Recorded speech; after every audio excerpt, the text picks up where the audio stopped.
Chosen one. Stop for a moment. Do not let these words pass you by like ordinary noise. This is a summons from heaven. You are not an accident. You were set apart long before you could even spell your own name. That is why your life has felt heavier, harder, and more misunderstood than others. It is not punishment. It is preparation. September 29 is not just a date. It is a turning point. The unseen will be revealed. The hands that applauded you in public but tore you down in private will be unmasked. The people who pretended to stand beside you but secretly worked against you will be uncovered, and you will understand why your spirit always felt uneasy around them, even when your mind could not explain it. Imagine a lantern in a pitch-black cave. For years the shadows danced, tricking the eye, hiding sharp rocks and hidden pits. But once the flame is lit, every danger is visible, and you can walk without stumbling. That lantern is being placed in your hand. Now, God is saying, no more blindness, no more stumbling, no more walking with those who carry daggers in their sleeves. Oh, there was once a young man, another chosen one, who felt betrayed by everyone close to him. He was lied about, falsely accused, even forgotten in prison, yet he did not collapse. When his day of revealing came, those same people who betrayed him had to stand in front of him and acknowledge his authority. That story echoes yours. The betrayal is not the end. It is the backdrop for your unveiling. Do not despise the waiting. A pearl is not formed in one moment. It is shaped slowly inside pressure. The long nights, the unanswered questions, the betrayals that cut deep, these were shaping you into something rare, something radiant. Just like gold cannot shine without fire, your calling cannot mature without trials. Chosen one, hear this clearly. The exposure coming is not for your embarrassment. It is for your liberation. The truth will free you from what has held you hostage. Some alliances will fall away. Some familiar faces will no longer walk with you. But subtraction is a holy tool. God removes to make room for greater. Picture a chessboard. To the untrained eye, pieces move randomly, but the master sees 10 steps ahead. He sacrifices one piece to protect the king, shifts another to secure victory.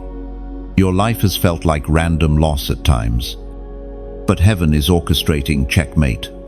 By September 29, you will see the wisdom in what once looked like defeat. You are still standing. That is proof of your strength. Others with the battles you faced would have crumbled. Yet here you are breathing, reading, leaning into destiny. That alone terrifies darkness. Your very survival is a testimony that you are not ordinary. Now I invite you, yes, of you to respond with courage.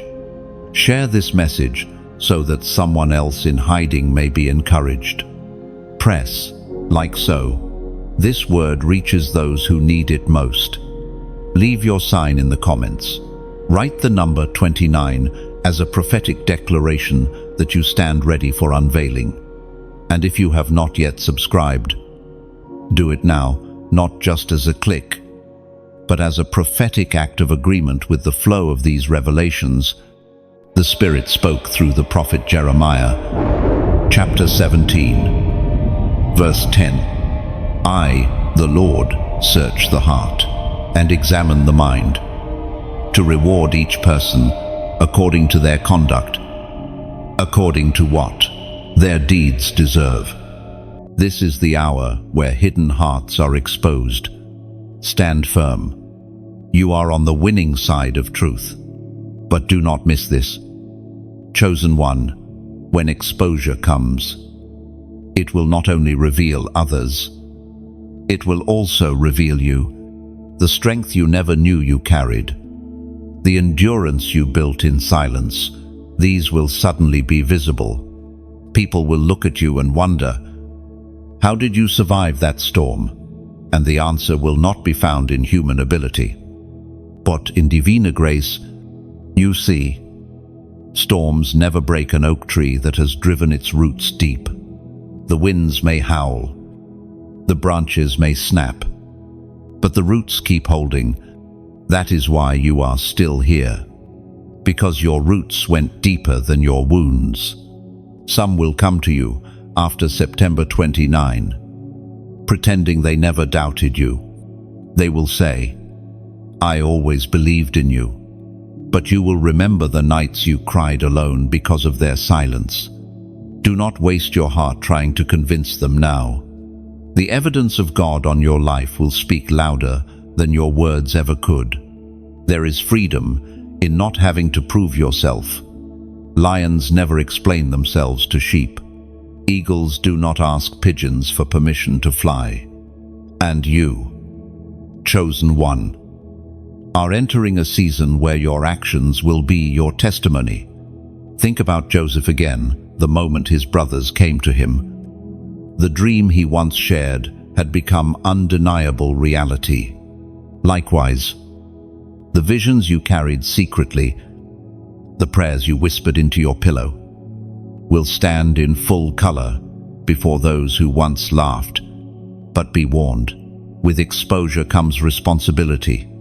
God is not shining light just to entertain you. He shines light to guide your next steps.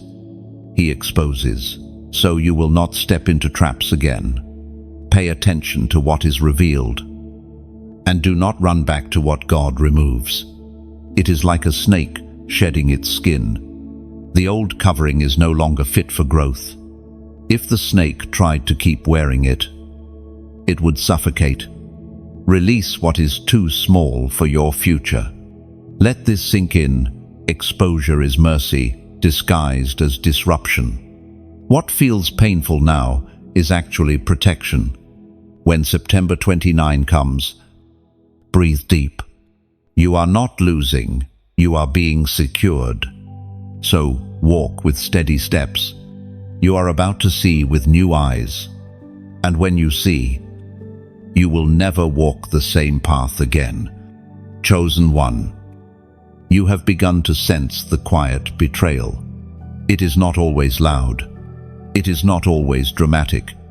Sometimes it comes in a glance that lingers too long, or a silence when you expected support, or a word spoken too quickly that carried more poison than care. Betrayal does not always shout. Often it whispers, and whispers can cut deeper than swords. You remember the times when you shared your dreams, thinking the person in front of you would celebrate, but their eyes dimmed instead of lighting up. You thought they were clapping for you, but their applause was hollow. That hollow sound has followed you through seasons, and you could not quite put your finger on it. That was not coincidence. That was the quiet betrayal. Let me tell you about another chosen one. A young woman who carried a song in her heart. She sang about hope, about restoration, about God's promises. At first, her circle cheered. They said, "We are with you." But as the song grew louder and began to reach others, their smiles shifted. The claps slowed. Some walked away. She felt abandoned. But what she did not see then was that their betrayal was a mirror of her rising. The higher the flame, the more the moths burn. The scriptures do not hide this pain. The word of God declares in the book of Psalms, chapter 41, verse 9, even my close friend, someone I trusted, one who shared my bread, has turned against me. This verse pierces because it is not about distant enemies, it is about the ones we ate with, prayed with, trusted deeply. That is why betrayal hurts, because it comes from near, not far. Quiet betrayal often looks like support on the surface, but sabotage in the spirit. Like a tree with green leaves, hiding roots eaten by termites. To those walking by, the tree looks alive, but one storm, and it falls. You have had people around you who looked strong, looked steady, looked like they would stand, but their hearts were not rooted in truth. September 29 is when the storm uncovers them. The sting of betrayal can make you question yourself. You may ask, did I do something wrong? Was I too bold, too trusting? No. Chosen one. The fact that you trusted was not weakness, it was proof of your purity. The betrayal was not about your fault, it was about their fear. People who cannot carry their own purpose will always be unsettled by yours. Remember what happened to David. He served Saul faithfully. He played the harp to chase away the torment. He fought battles for the kingdom. Yet the very one he honored picked up a spear to destroy him. Why? Because anointing unsettles insecurity. The quiet betrayal in your life is the same pattern repeating. Your presence is evidence of what others lack. But take courage. Betrayal, as painful as it is also a signpost. It shows you who cannot go where you are going. Some paths narrow as you climb. Not everyone who started with you can finish with you. And that is not your loss, it is your protection. Think of betrayal like a sieve shaking flour. The shaking feels violent, but its purpose is to separate what is useful from what is heavy and unfit. Without the shaking, the mixture stays contaminated. Your betrayals have been the shaking hand of God, making sure that when your destiny unfolds, you will not carry unnecessary weight. And yes, it has left scars. Yes, it has left you cautious with your words, guarded with your heart. That is natural. But scars are not just reminders of pain, they are proof of healing. When Thomas doubted, Jesus showed him the scars in his hands, not open wounds, but scars, proof of survival. Your scars, chosen one, are a testimony that betrayal did not kill you. You may think of betrayal as a setback, but it is actually a stage. Judas was not the end of Jesus' story. He was the doorway to the cross. And the cross was the doorway to glory. The same is true for you. Without betrayal, you would not be pressed into destiny as urgently. The very betrayal that broke your heart has been the tool to break open your future. And here is the deeper mystery. Betrayal teaches you discernment. You now hear tones in words others miss. You now sense motives behind smiles. You now read the spirit of a room before anyone else has noticed. What once hurt you has sharpened you. That sharpened sense will keep you from repeating the cycle. Do not harden your heart completely. Though, betrayal can tempt you to close every door, to trust no one. That is not the way forward. Even Jesus, betrayed by Judas, denied by Peter, still restored Peter. You will learn the difference between those who stumble and those who scheme. Not every failure is betrayal, and wisdom will show you the difference. The quiet betrayal also prepares you for the noise of destiny. When you rise higher, opposition becomes louder. If you could not endure whispers, how could you endure shouts? Every hidden betrayal you survived was training for the open resistance you will soon face. Do not fear it. By the time it comes, you will be ready. Chosen one. You may look back at faces that once meant the world to you and feel grief. That is normal. Allow yourself to grieve what could have been, but do not dwell in mourning too long. A garden cannot grow if you water only the weeds. Tears have their place, but so does laughter, and your laughter will be louder than your weeping. The quiet betrayal does not define your story, it refines it, like a sculptor chiseling marble. The betrayal has cut away what is unnecessary. What remains is the masterpiece. Step back and look at yourself. You are stronger, wiser, deeper. What was meant to destroy you has built you instead. Do not let bitterness take root.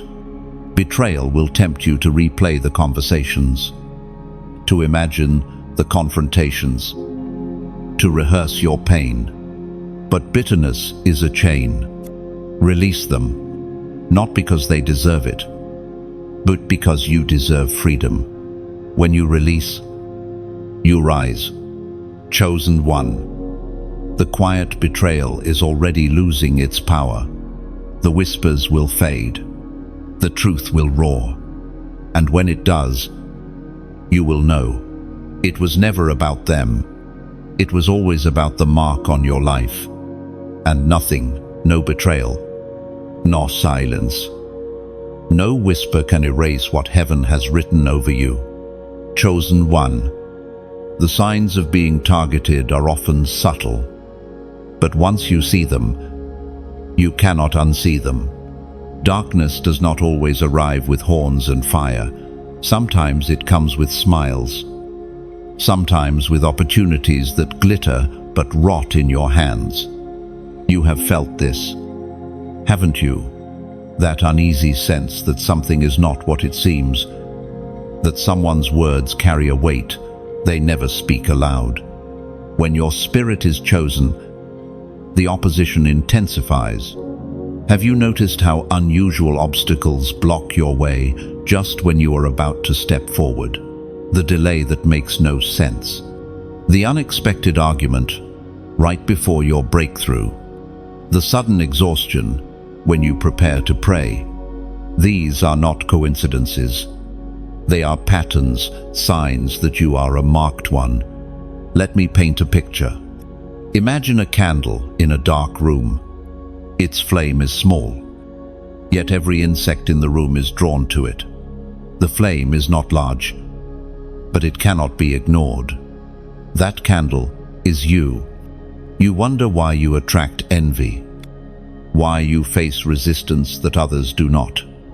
It is because your light refuses to be hidden. The insects do not swarm the darkness, they swarm the flame. There was a young man, another chosen one, who once decided to step boldly into his purpose. He noticed that as soon as he began, those closest to him shifted. Conversations grew colder. Friends who once laughed with him became silent. He thought he was imagining it, but as time went on, the signs grew undeniable.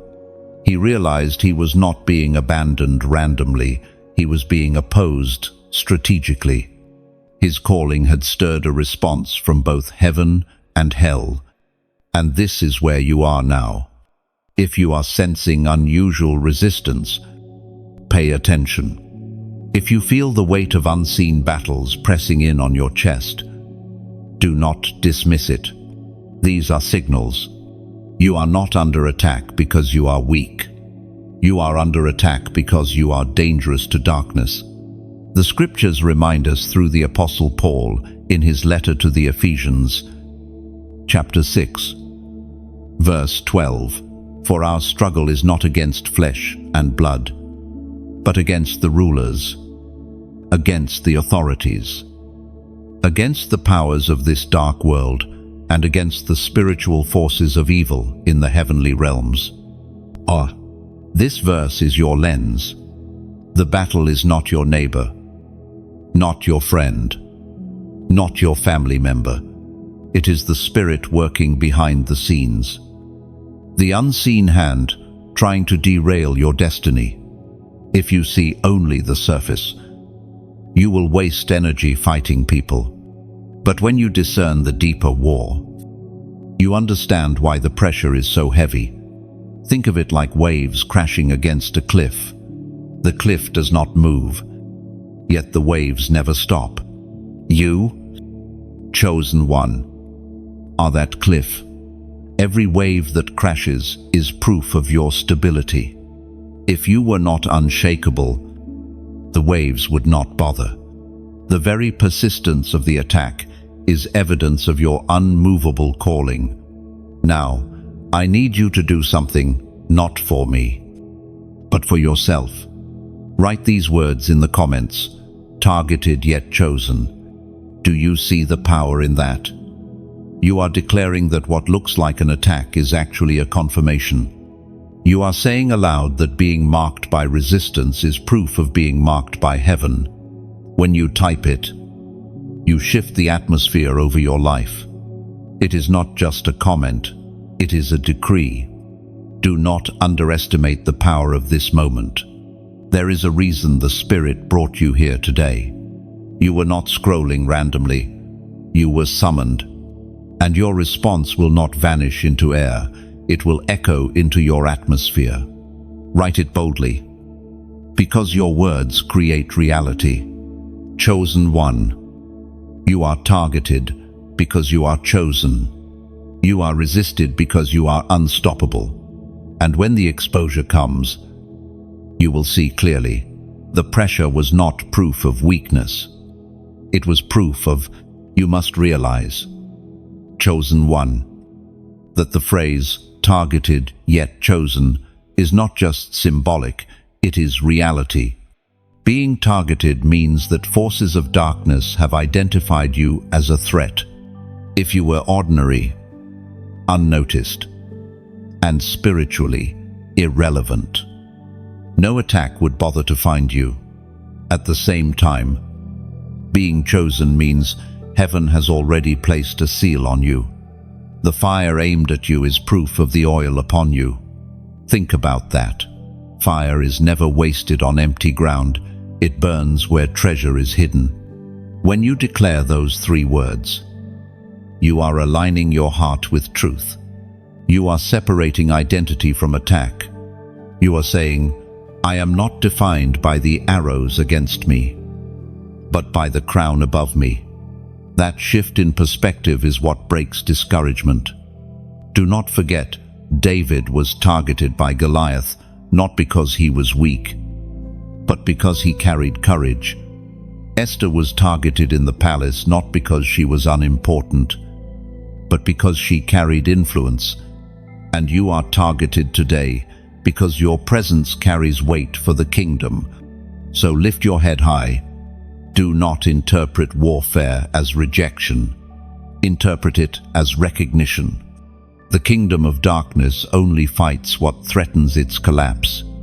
Chosen one. There is a pattern that runs through your life, and it is not random. You may have thought certain disappointments, rejections, or betrayals were isolated events, but when you look closely, you see threads connecting them, weaving a design that points to a deeper battle. This is not about one friend turning cold, one opportunity falling apart, or one season of loneliness. It is about the enemy tracing your steps and crafting strategies against your calling. You can think of it like footsteps on a sandy shore. One set of prints looks simple enough, but when you stand back, you notice the repetition, the same curves, the same indentations, the same direction. That is how patterns work. At first, each wound seems small, but with time, you begin to see the repetition, and you realize this was not chaos. It was a strategy. Perhaps you remember times when people dismissed your ideas before they even heard them out. Maybe your generosity was taken advantage of repeatedly, leaving you drained and questioning whether kindness was even worth it. Or maybe you found yourself in cycles where you would take 3 steps forward and then be pushed back just as you were about to reach stability. These are not coincidences. They form the outline of a battle that has been ongoing against you. The story of Samson illustrates this truth. Over and over, the Philistines tried to bind him, never using the same method twice. They observed his life, tested his weaknesses, and built strategies to trap him. In the same way, the patterns in your life reveal what the enemy fears most about you. Every repeated attack points to a specific strength you carry. Take a moment to reflect. What situations seem to repeat in your journey? Do you often find yourself surrounded by people who take but rarely give back? Do opportunities slip from your grasp right before breakthrough? Do you battle with rejection in circles where you expected acceptance? Each of these patterns whispers of a spiritual resistance. The enemy strikes again and again in familiar ways, because he knows familiarity breeds efficiency. But here is the truth. Patterns of attack are also patterns of revelation. What repeats is what must be broken. If rejection shows up again and again, it is a sign that your destiny is tied to acceptance, to being a voice others cannot ignore. If betrayal shadows you, it is because loyalty is part of your inheritance. If silence haunts your prayers, it is because your voice carries power in the spiritual realm. The scriptures speak through the prophet Hosea. Chapter 4, verse 6. My people are destroyed from lack of knowledge. End of quote. Notice, it does not say from lack of strength or lack of passion, but lack of knowledge. Without seeing the patterns, you could live your life thinking you are simply unlucky, or unworthy, or flawed. But knowledge lifts the veil. Knowledge shows you that what seemed personal is spiritual. What seemed accidental is intentional. Think of a weaver at a loom. From the underside, the threads look tangled, knotted, and chaotic. But flip the fabric, and a picture emerges. That is what God is doing with the repeated threads of your story. From your perspective, it looks like knots and broken lines. From His, it is a design, a tapestry that reveals His glory. The attacks are not wasted. They are stitched into your testimony. There was once a chosen one who noticed that every time she tried to rest, chaos broke out in her family. Phone calls, arguments, sudden crises, anything to disturb her peace. At first, she thought it was coincidence, but with time, she saw the pattern, and when she prayed with clarity, declaring peace over her household, the cycle broke. What she once tolerated, she confronted. What she once ignored, she discerned. That shift changed everything. This is your invitation. 2. To step back, to trace the lines, and to confront the patterns that have held you captive. Do not dismiss them as bad luck or ordinary life. Patterns reveal assignment. What repeats is what you are anointed to overturn. Even Paul faced this reality. In city after city, he preached boldly, and in city after city, riots followed. At first, it may have seemed like failure. Why is there always opposition wherever I go? But in truth, the repetition was proof that his message carried fire. The enemy would not have bothered if his words were empty. So, chosen one, do not resent the repetition. See it for what it is, Each repeated attack is confirmation that you are carrying something that threatens darkness. You are not a victim of cycles. You are being trained to break them. The pattern in your life is not the end of the story. It is the prologue to victory. For every loop of rejection, there is a promise of divine acceptance. For every cycle of betrayal, there is a covenant of eternal faithfulness. For every season of silence, there is a future of amplified voice.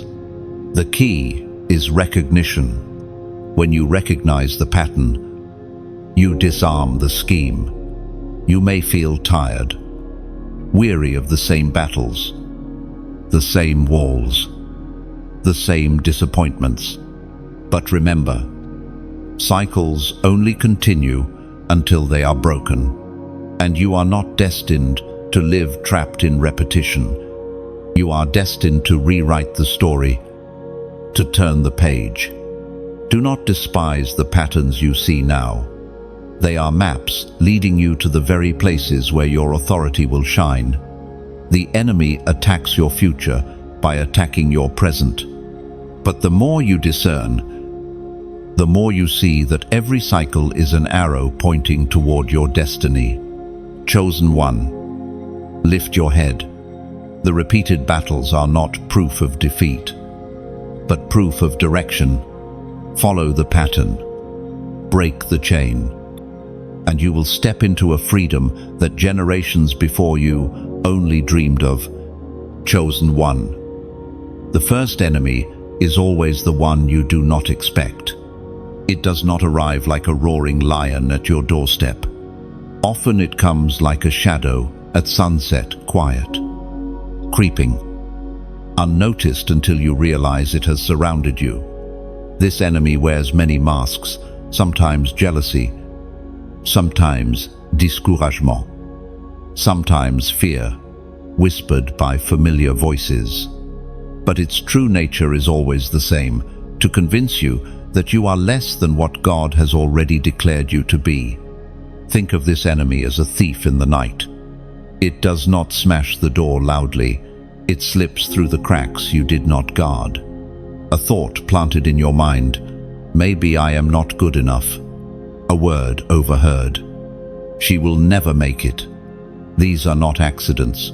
They are arrows dipped in subtle poison. The enemy's power lies not in the strength of the strike, but in the stealth of the entrance. There was once a chosen one, a young man whose family never believed in him. Every time he dreamed out loud, they told him he was wasting his time. For years, he carried those words like chains, thinking perhaps they were right. But then one day, he realized the enemy had never touched his hands, only his mind. Once he broke free of that lie, his life shifted. The enemy was never as powerful as he thought. That is the revelation I want you to receive. The first enemy exposed is the voice of lies, lies spoken by others, lies whispered in your thoughts, lies that echo in silence. These lies aim to shape your identity into something smaller than what God designed. And once you see them for what they are, they lose their grip. The Word of God reminds us in the Gospel of John, chapter 8, verse 32, "Then you will know the truth, and the truth will set you free." Then, notice, it does not say strength will set you free, or success, or approval. It says truth.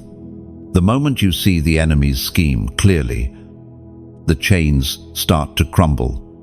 Now imagine this truth as sunlight breaking into a room. The enemy is like a shadow that thrives in darkness. For as long as the room is dim, the shadow looks large and intimidating. But the moment the light enters, the shadow shrinks. It does not even need to be chased. It simply cannot remain. That is how lies operate. They grow big in silence. But the moment you speak truth, they collapse. This is why storytelling is so powerful. When you tell your story, you drag lies into the light. When you share what you have survived, shadows lose their power. And when you hear others' stories, you realize you were never alone in your battles. And here, chosen one, is where I must be honest with you. I share these words, not just for you to hear, but for them to spread. You are not the only one fighting invisible battles. There are countless others scrolling in silence, carrying lies that chain their hearts. Some are on the edge of giving up. Some believe the whispers too deeply. Your small act of sharing could be the sunlight breaking into their dark room. So, if this word has touched you, let it touch others through you. Press like as if you are lighting a small lamp on a balcony, not to boast, but so a stranger wandering in the night may find their way home. If this message speaks to your spirit, share it like scattering seeds across dry soil. You may not see the sprout today, but a forest of hope could rise for someone tomorrow. And if you long to remain within this circle of light, let your heart open the window by choosing to subscribe, as if you are allowing the healing wind to pass through your room again and again. This is not a condition, it is an open hand, an invitation. Step in only if your spirit says yes. Think of it like passing a torch. You do not lose your flame when you light another candle. Both flames burn brighter together. That is what happens when you spread this message. The darkness in one heart begins to lift because the flame in your hand reached them. You see, even Jesus used images. People could grasp shepherds, seeds, vines, because truth is easier to carry when wrapped in story. And so I tell you, you are like a lighthouse on a cliff. Ships you cannot even see are navigating storms right now, searching for a beam of light to guide them home. Your engagement with this message could be that light. Do not underestimate the quiet power of a simple action. One seed planted can grow into a forest. One cup of water given can refresh a weary traveler. And one message shared can redirect a life. So yes, the first enemy is lies. Lies that shrink you, lies that blind you, lies that chain you. But today, exposure has begun. Light has entered. Truth is here. And you are no longer bound to what was whispered in shadows. Chosen one, you are more than the opinions of others. You are more than the mistakes of your past. You are more than the doubts that visit you at night.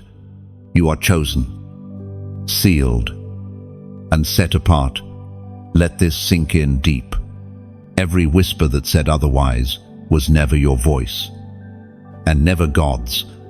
You may feel the enemy has stolen years from you, convincing you to play small.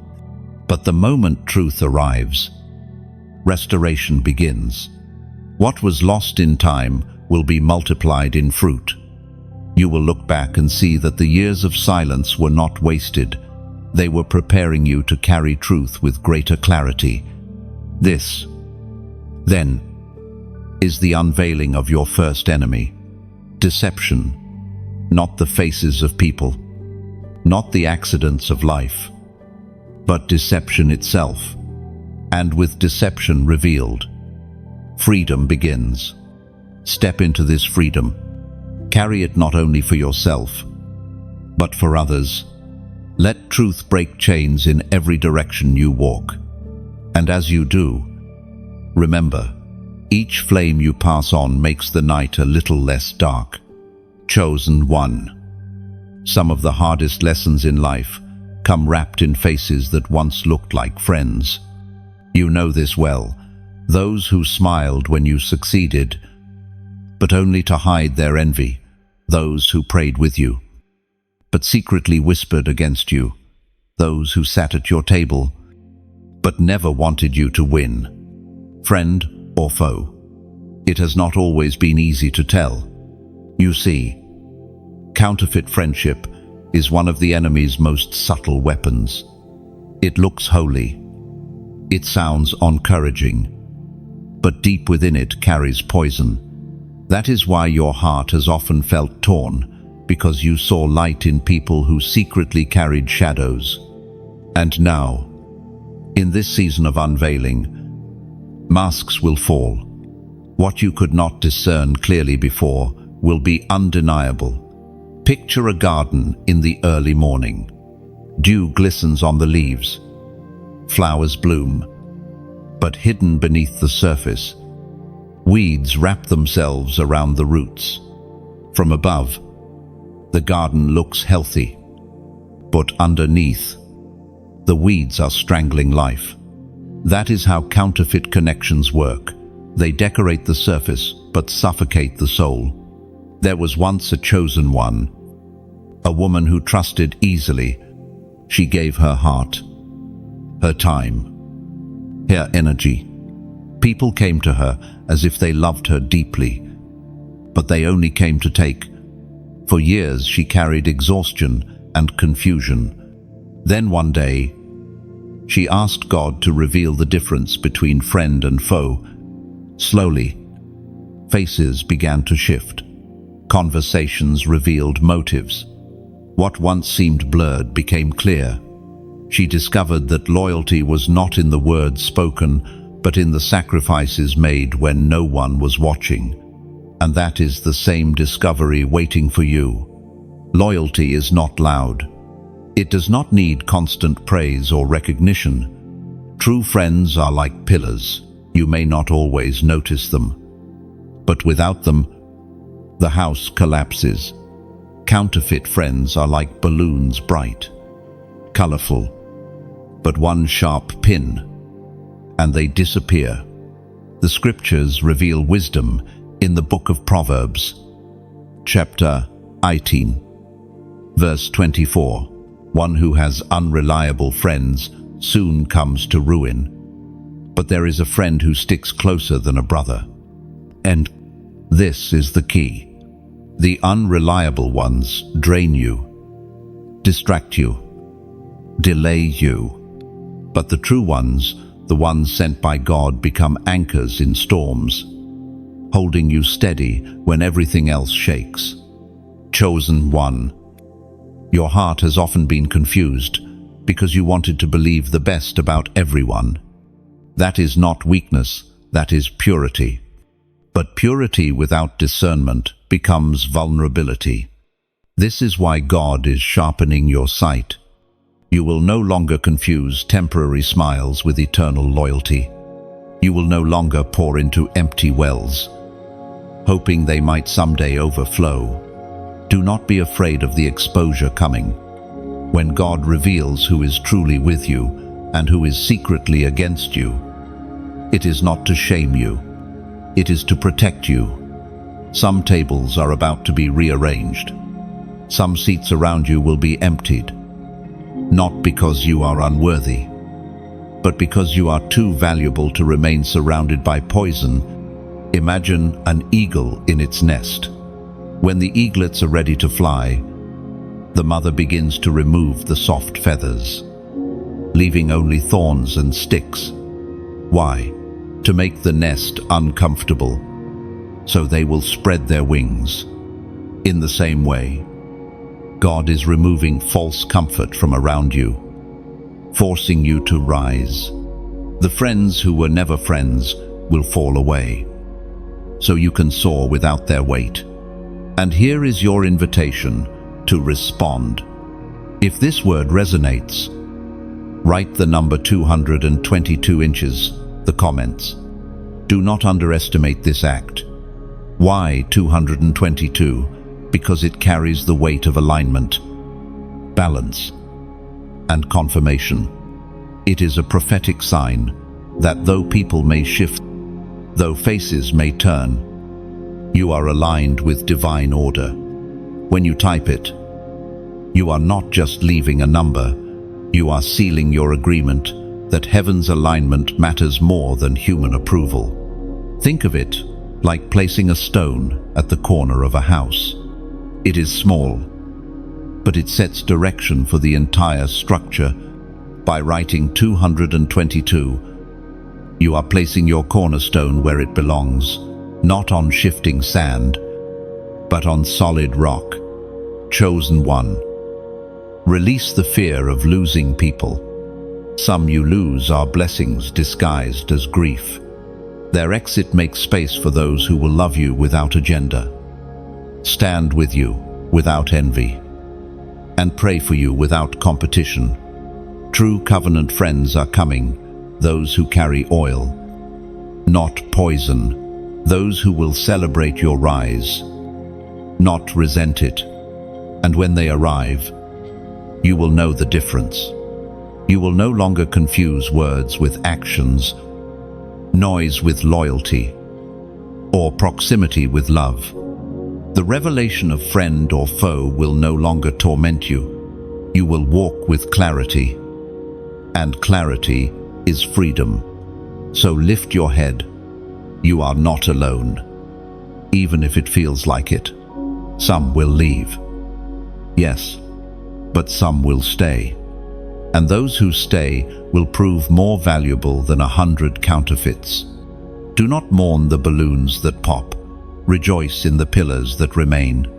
And remember this: your truest friend, the one who will never betray, never leave, never forsake, is the one who called you chosen. His loyalty is the standard by which every other friendship must be measured.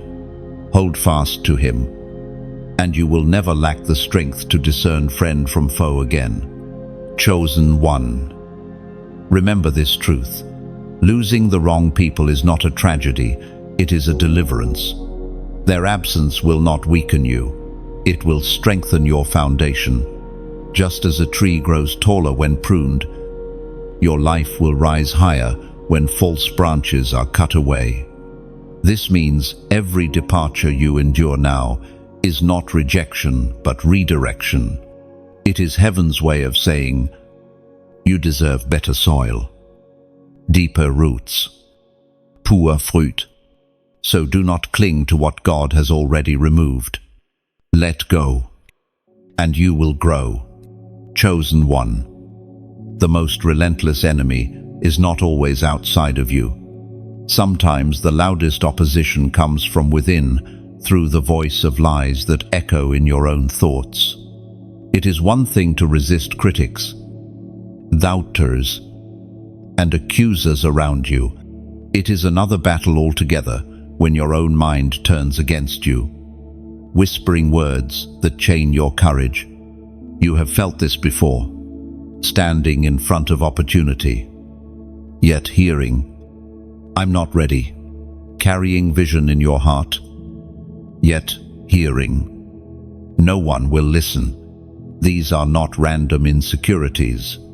They are arrows planted by an enemy who understands that if he can conquer your thoughts, he does not need to bind your hands. Consider how subtle it begins. A single memory resurfaces a failure from years ago. A single phrase repeats something someone once spoke carelessly. Slowly, like ink dropped into clear water, your confidence clouds. Before long, you are questioning whether you ever carried purpose in the first place. This is how the enemy of lies works. It does not attack with a sword, it attacks with suggestion. The scriptures warn us of this battle in the second letter to the Corinthians, chapter 10, verse 5. We demolish arguments and every pretension that sets itself up against the knowledge of God, and we take captive every thought to make it obedient to Christ. End put 2. Notice where the battle is located: arguments, pretensions, thoughts. The battleground is the mind. If your thoughts bend toward fear, your actions follow. If your thoughts bend toward truth, your actions strengthen. That is why the greatest warfare is often fought in silence. in the privacy of your inner world.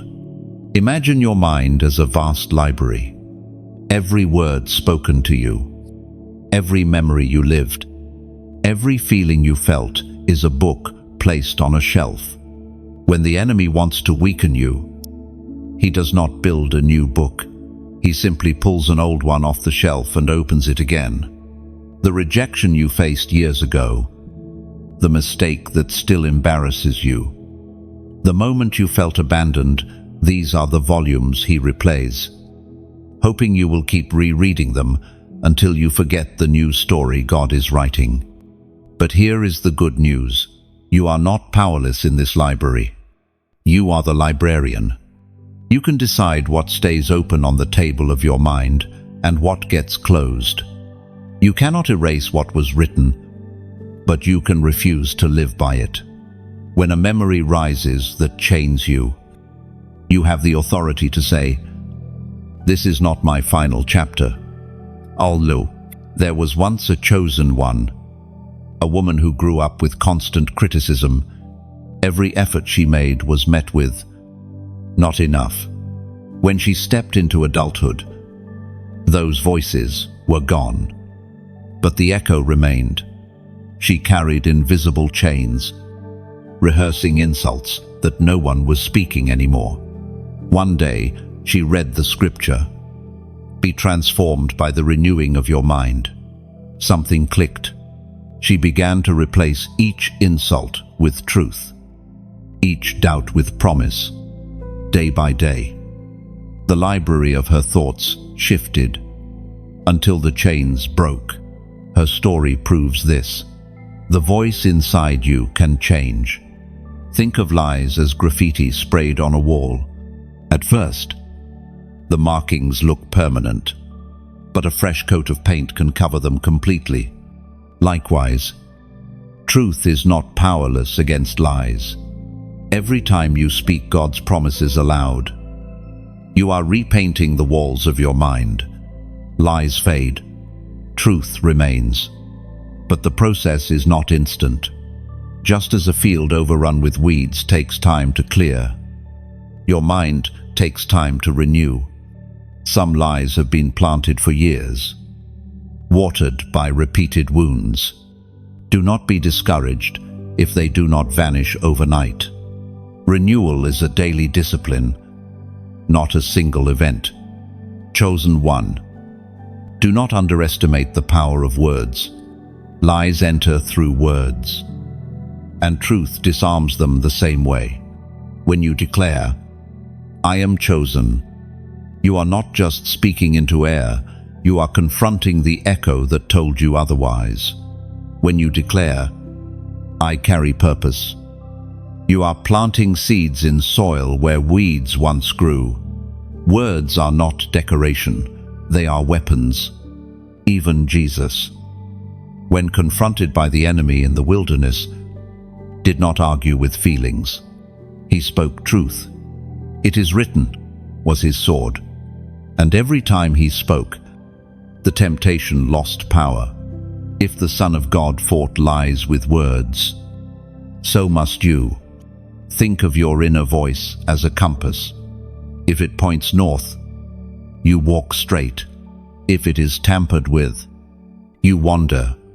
Lies tamper with the compass, leading you in circles, but truth resets it. The moment you align your compass with God's voice, your steps regain direction. Do not despise the struggle you feel in your thoughts. That struggle is proof of life. Dead minds do not wrestle. Enslaved minds do not question. The fact that you notice the lies means you are awakening. And the fact that you are awakening means you are about to walk free. There is a moment coming. Chosen one, when the lies will not sting the way they once did. You will hear them, but you will not bow to them. You will feel them knock, but you will not open the door. You will recognize them for what they are, old records playing a song that no longer fits your story. And when that day comes, you will look back and see how much strength was wasted believing whispers. You will mourn the time lost, but only briefly, because joy will overwhelm you. You will see that even in your confusion, God was patient. Even in your doubts, He did not leave. And even in your silence, He was whispering truth louder than the lies you rehearsed. Chosen one, let this truth sink in deeply. The greatest enemy is not always outside. Sometimes it is the false voice within. But that voice is not final. It is not sovereign. It is not truth. The lies that told you you are not enough will bow before the truth that says you are chosen. And the more you lean into that truth, the less power the lies will carry. Lift your eyes. This battle within is not endless. You are already stronger than the whispers suggest. Every day, you replace one lie with truth. You take back territory in your mind, and soon, the voice that once accused you will be silenced by the voice that affirms you. That is the exposure of the enemy within. Chosen one. Not all battles are fought in the open. Some wars are waged in hidden rooms, in whispered conversations, in alliances formed when you were not present. These hidden networks, the unseen alliances, have often been part of the resistance you faced. It was not just one person against you, but several joined together by common fear, envy, or misunderstanding. You have felt the weight of this, even if you could not always name it. That sudden wave of opposition that seemed too strong for one voice alone. The doors that closed for you, not because of your lack, but because multiple hands pushed against them. You may not have had evidence, but your spirit sensed it. And sensing is not deception. It was your discernment awakening. Think of a spider weaving its web in the dark corner of a room. The strands are nearly invisible, but they are strong enough to entrap anything that wanders into them. One strand alone is fragile, but woven together, they form a net that can hold. This is how hidden alliances work. A single critic might not stop you, but when critics join, their voices weave webs of resistance. The scriptures give us an image in the book of Psalms, chapter 31, verse 13. For I hear many whispering, terror on every side. They conspire against me and plot to take my life. David, a man after God's heart, did not face just solitary enemies. He faced groups conspiring, whispers spreading like wildfire, networks forming with one goal: to silence him. If he endured it, so will you. Hidden alliances are born out of fear. Fear of your light. Fear of your calling. Fear of what you might accomplish if left unhindered. Those who feel powerless in their own story will sometimes gather together, hoping to weaken yours. They cloak their intentions in politeness, but beneath, they strategize against your rise. There was a chosen one. A man who stepped into leadership with humility. At first, the crowd cheered, but soon, whispers began. A few dissatisfied voices gathered, then more, until an entire circle had formed, plotting quietly. He did not understand why doors that once opened freely now slammed shut. Only later did he realize it was not chance. It was conspiracy. But though they conspired, they could not stop him. In the end, their alliance broke under the weight of truth. This is the mystery. The stronger the alliance is against you, the clearer the evidence of your significance. No one gathers to bring down what does not matter. When your name becomes the topic of whispered rooms, It is because your presence threatens their control. That should not discourage you. It should confirm you. Imagine a fortress being built.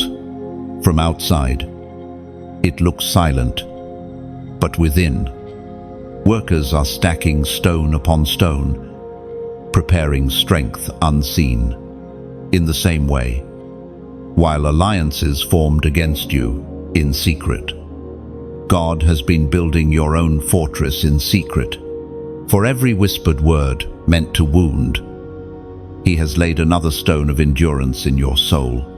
For every plan designed to trap you, He has set another pillar of resilience in place. But do not misunderstand, the exposure of these alliances will not always be dramatic. Sometimes they collapse quietly, the way a web disintegrates in sunlight. What was once hidden simply cannot remain when light shines. One by one, their unity breaks. One by one, their agreement crumbles. And suddenly, what looked like an unshakable circle becomes scattered fragments.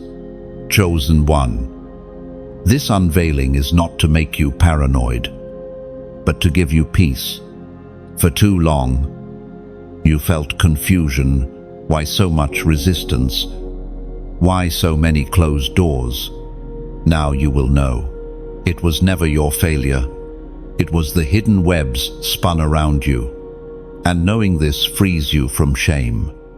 Think of a forest fire sweeping through undergrowth. At first, it looks like devastation. But when the flames pass, what remains is clean soil, cleared space, room for stronger growth. The exposure of hidden alliances feels fiery, but it clears the ground for what is next. Without the clearing, new roots cannot spread. Without the fire, new seeds cannot grow. Even Jesus Himself was not spared from such conspiracies. The Pharisees plotted together in secret. The religious leaders schemed behind closed doors. Judas whispered with priests for silver. The Son of God walked through the weight of hidden alliances. But what did they accomplish in the end? They accelerated His mission. Their plans for destruction became the very path to resurrection. This is the hope for you as well. Every alliance formed against you will in time serve your purpose. Their whispered words will push you deeper into truth. Their united hands will drive you further into prayer. Their strategies will refine your discernment. And when the unveiling comes, you will see they were never strong enough to hold you. Do not waste energy fighting every alliance. You cannot silence every whisper. You cannot chase every rumor. That is not your calling. Your task is to remain steady, to let truth defend you, to let God scatter the webs you could never untangle on your own. Chosen one, breathe deeply. You are not trapped. You are not outnumbered. You are not helpless against the hidden. The very alliances that gathered against you will dissolve in the presence of light, and the light is already rising. So walk with calmness. Let your enemies waste their breath on whispers. Let them form their circles of deceit. In time, they will scatter, just as others before them have. Your story will not end in the shadows of their plots. It will shine brighter because of them. Remember, alliances built on fear cannot last. Only what is rooted in truth endures. And you, chosen one, are rooted in truth. That is why no hidden network, no secret scheme, no whispered plan will undo what heaven has already declared over your life. Chosen one, silence has a price. Not the silence of rest or reflection. That silence restores. The silence I speak of is the silence that allows lies to grow, injustice to spread, betrayal to deepen. It is the silence you chose because you feared confrontation, because you hoped the storm would pass if you only stayed quiet. But storms do not pass when ignored. They grow darker. You have lived through this. Moments when you knew you should speak, but your lips froze. Times when you sensed something was wrong, but you told yourself, "It's not my place." Each time you held back, a little weight pressed on your chest. That weight was not peace, it was suppression. And suppression has always been one of the enemy's sharpest weapons. Imagine a flute, crafted with care, placed in a velvet box, but never played. The instrument was made for music, yet it remains silent. Dust gathers, wood dries, its beauty is wasted. That is what happens when your voice is caged. You were crafted for sound, for proclamation, for the kind of words that break chains. Silence is the box, but destiny is the song waiting to rise. There was once a chosen one who remained quiet for years. Every injustice, every mistreatment, every betrayal, she swallowed. She thought she was keeping the peace, but all she kept was pain. One day she broke, and in that breaking, words spilled out like a flood. To her surprise, her voice carried power. People listened. Change began, and she realized the silence she once thought noble was actually bondage. The scriptures speak directly to this in the letter of James, chapter 5, verse 16. Therefore confess your sins to each other and pray for each other, so that you may be healed. The prayer of a righteous person is powerful and effective. Healing begins when words are spoken. Power is released when the silence breaks. What remains unspoken festers. What is declared in truth becomes strength. This is why the enemy wants you quiet. He fears the sound of your voice. Think of silence as a dam. Behind it, water builds. Pressure rises. For a while, the wall holds. But eventually, cracks appear. And when it bursts, the flood cannot be stopped. Your voice is that flood. Once released, it nourishes dry ground, fills empty streams, awakens seeds hidden under soil. Chosen one, your silence has cost you. It has delayed healing. It has prolonged battles. It has hidden your strength. But today is the day to break it, not with reckless shouting, but with intentional truth. Speak the pain you have buried. Speak the hope you have carried. Speak the promises you still believe. And now, I ask you to make a small but powerful declaration. Write in the comments, "I break silence." Just 3 words. But they carry weight, because when you type them, you are saying, "No more silence. No more suppression. My voice will not be trapped in fear any longer." It is a prophetic act, a choice to align with heaven's plan for your sound. Do not dismiss this as a mere phrase. Words create worlds. And this phrase, written by your own hands, declares that your season of voicelessness is ending. It tells your spirit, your enemies, and even your doubts, the silence is broken. Chosen one, rise. Let your voice ring like a bell in the valley. Let it echo in the mountains of your past. Let it sing into the horizon of your future. The time for silence has passed. The time for sound has come. Chosen one, when you declare, "I break silence," you are doing more than typing words. You are stepping into a spiritual action.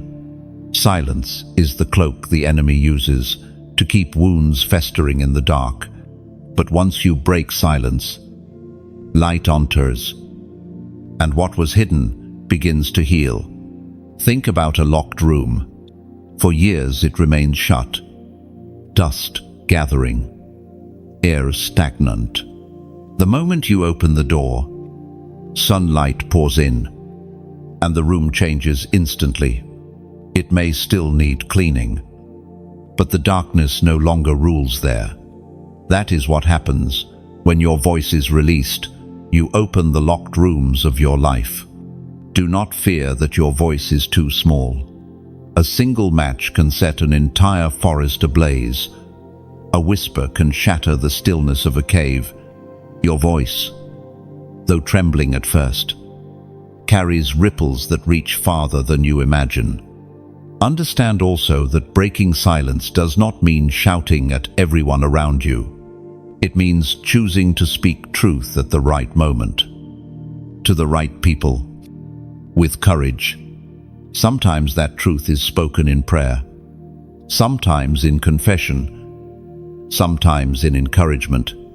But in every case, it disrupts the enemy's plan. Chosen one, your silence has served its season, but its season is over. What once chained you is now being broken by your own declaration. Keep saying it. Keep believing it. And soon you will see the dam has burst. The water is flowing, and your life will never be quieted again. Chosen one. When God interrupts, it is never without purpose. There are moments when heaven steps into the timeline of your life, like a sudden gust of wind through an open window. Papers scatter. Curtain lift. The air shifts. What once felt still is no longer the same. This divine disruption unsettles you, but it also awakens you. It is heaven's way of saying, you cannot stay here any longer. No. Think of Jonah in the storm. He tried to sail in the opposite direction, but the winds rose, the waves raged, and the ship shook. That storm was not punishment, it was intervention. Without disruption, he would have continued running. In the same way, the turbulence in your life is not proof of abandonment, but of divine pursuit. You know this feeling. Plans you thought were solid, suddenly unraveled. People you relied on, suddenly departed. Doors you were certain of suddenly shut. At first it felt cruel, but later you realized those collapses were also protections. Like scaffolding removed from a finished building, the shaking was only to reveal what could stand on its own. The scriptures affirm this in the book of Romans, chapter 8, verse 28.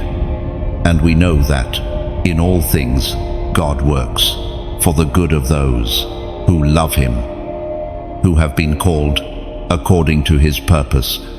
Notice it does not say all things feel good, but that all things work for good. The disruption may sting, but it stitches together something greater. There was once a chosen one, a man whose business collapsed overnight. Friends scattered, finance dried up, and he thought life had ended. Yet in that disruption, he discovered a new path he had never considered. The ruins of his old plans became the soil for his new calling. What looked like the end was actually the redirection toward destiny. Divine disruption is like an earthquake. It shakes what is unstable, so only the unshakable remains. A building may crack, but the foundation tells the truth. If the foundation is strong, the building can be restored, stronger than before. God does the same in your life.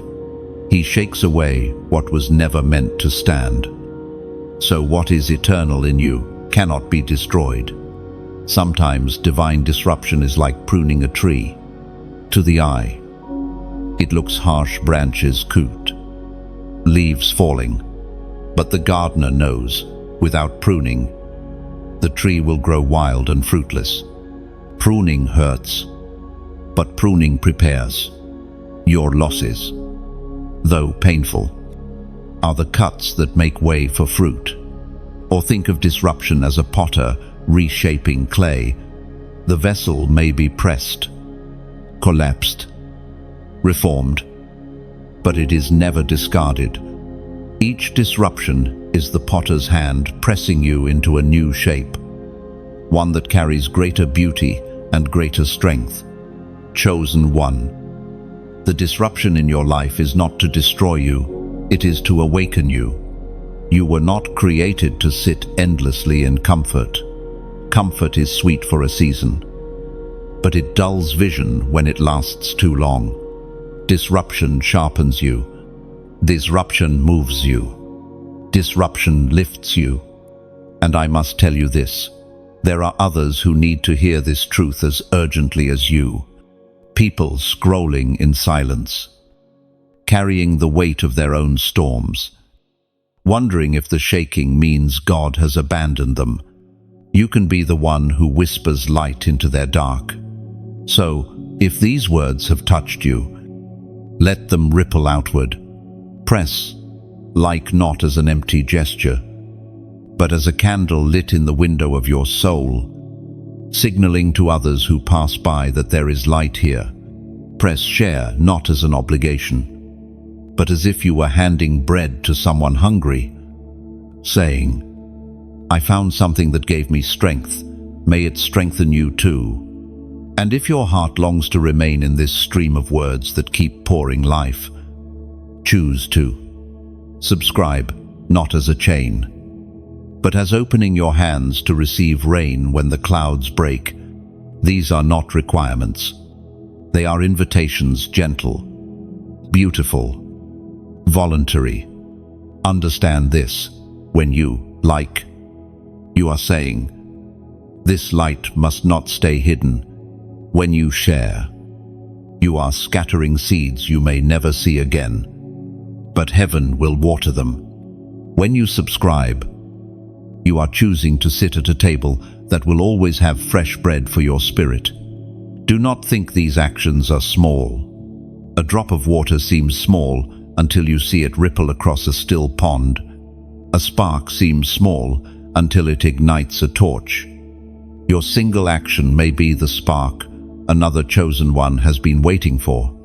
And know this too, you are not alone in disruption. Every story of destiny is marked by divine interruption. Abraham was called to leave his home. Moses was called from the desert. Esther was pulled into the palace. The disciples were pulled from nets into nations. Every great story began with disruption.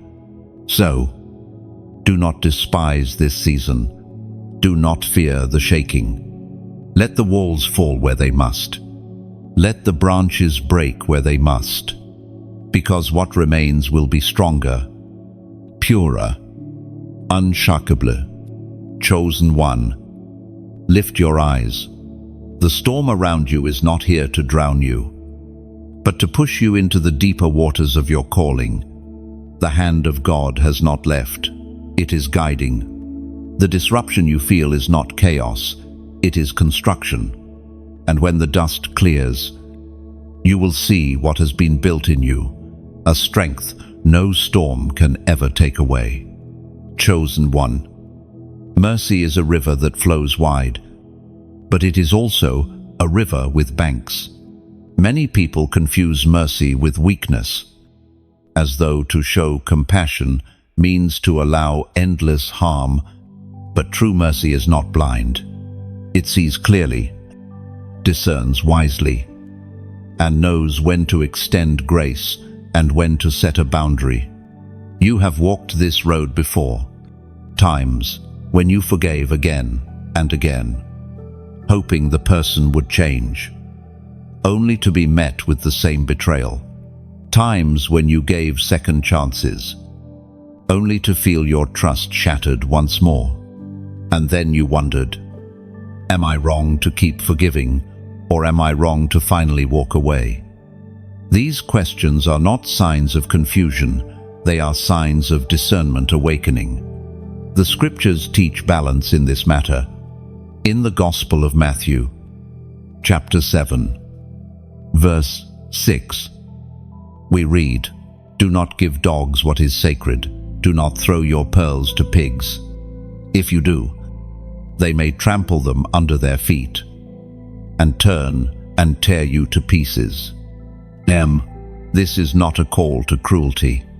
It is a call to wisdom. Sacred things must be protected. Pearls must be cherished. Your time, your energy, your trust, your love, these are pearls. When given to those who cannot value them, you end up wounded. Mercy, without measure, becomes self-destruction. Think of a doctor who has 2 patients. One patient takes the medicine faithfully and grows stronger. The other refuses every prescription, mocks the process, and demands more attention without changing. The doctor shows mercy to both, but he invests more deeply where healing is possible.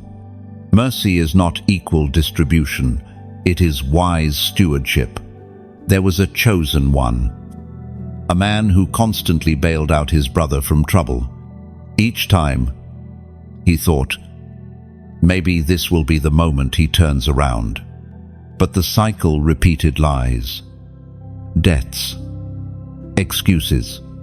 Finally, after years, he realized mercy does not mean enabling. Real mercy is telling the truth, even when it stings. Real mercy is sometimes stepping back so the other person feels the weight of their choices. That day, his brother began to change, not because of more rescue, but because of the absence of it. Chosen one.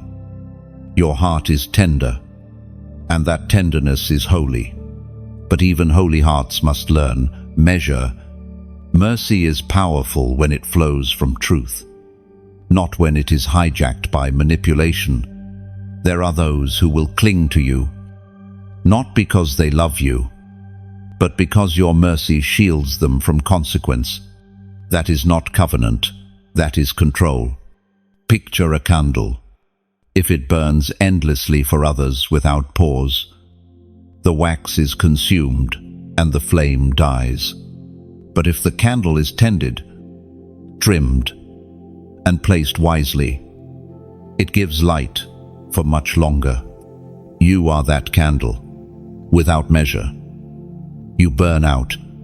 With wisdom, you shine steadily. This is why God sometimes interrupts your giving. He closes doors, not to harden you, but to protect you from being drained. He knows your heart would give until empty. So he steps in and says, enough. It is not rejection of the other person, it is protection of your calling. Think too of a shepherd. He will leave the 99 to find the one who is lost, but he does not leave them forever. Erisquis. He restores. And then he returns to the fold. Mercy has timing. Mercy has rhythm. It is not endless chasing without wisdom. You may feel guilty when you draw boundaries. But hear this, boundaries are not betrayal. They are a form of love. They say, I value both of us too much to allow this cycle to continue. They honor the sacredness of your own soul. And in honoring your own soul, you honor the God who made it. Even Jesus himself walked away at times. When towns rejected him, he moved on. When crowds demanded miracles without faith, he did not perform. He poured deeply into his disciples, but did not entrust himself to every person he met. Was he merciless? No. He was wise. He understood the measure of his mission. Chosen one. Learn this. Mercy must always be partnered with truth. Grace without truth becomes enabling. Truth without grace becomes cruelty. But together, grace and truth build transformation. That is the balance you are being called into now. There is freedom in this revelation. You do not have to rescue everyone. You do not have to keep giving where the soil is barren. You do not have to carry guilt for stepping back. Mercy is not yours alone to bear. It flows from God. And you are a vessel, not the source. Think of rainfall. A cloud can only pour out what it has received. When it is empty, it must wait to be filled again. You too must be filled before you pour. Mercy without being replenished leaves you dry.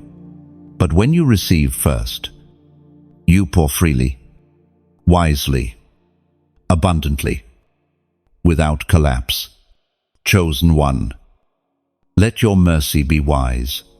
Let your compassion be measured. Love boldly. Yes, but not blindly. Forgive freely. But do not chain yourself to cycles that suffocate your soul. Show mercy, but let that mercy lead to truth, not endless repetition. Lift your eyes. You are not failing when you draw a line. You are protecting the sacred. You are honoring the pearls God placed in you. And as you do, you will see mercy become stronger, purer, and more transformative. This is the lesson of mercy and measure, and as you embrace it, you will no longer carry the weight of false guilt. Instead, you will walk in freedom, offering mercy where it heals, stepping back where it harms, and trusting that the God of mercy holds every soul, including yours. Chosen one, the mirror has always been in front of you, but for too long you have avoided its reflection. You looked at yourself through the eyes of others, through the judgments of family, through the betrayals of friends, through the whispers of the enemy. But now, in this season, God places the prophetic mirror before you, not to show you what others have said, but to show you what He has spoken. This mirror is not made of glass. It is made of truth. It does not reflect scars as shame. It reflects them as stories. It does not highlight wounds as weakness. It highlights them as proof of survival. Where the world saw failure, heaven's mirror reveals training. Where the world saw too broken, heaven's mirror reveals set apart. Imagine standing at a river at sunrise. The water is still, and your face shines back at you. At first, you only see the weariness in your eyes. But then, as the light rises, you see more resilience etched into your features, wisdom carried in your gaze, strength you forgot you had. That is what the prophetic mirror does. It shows you not just who you were, but who you are becoming.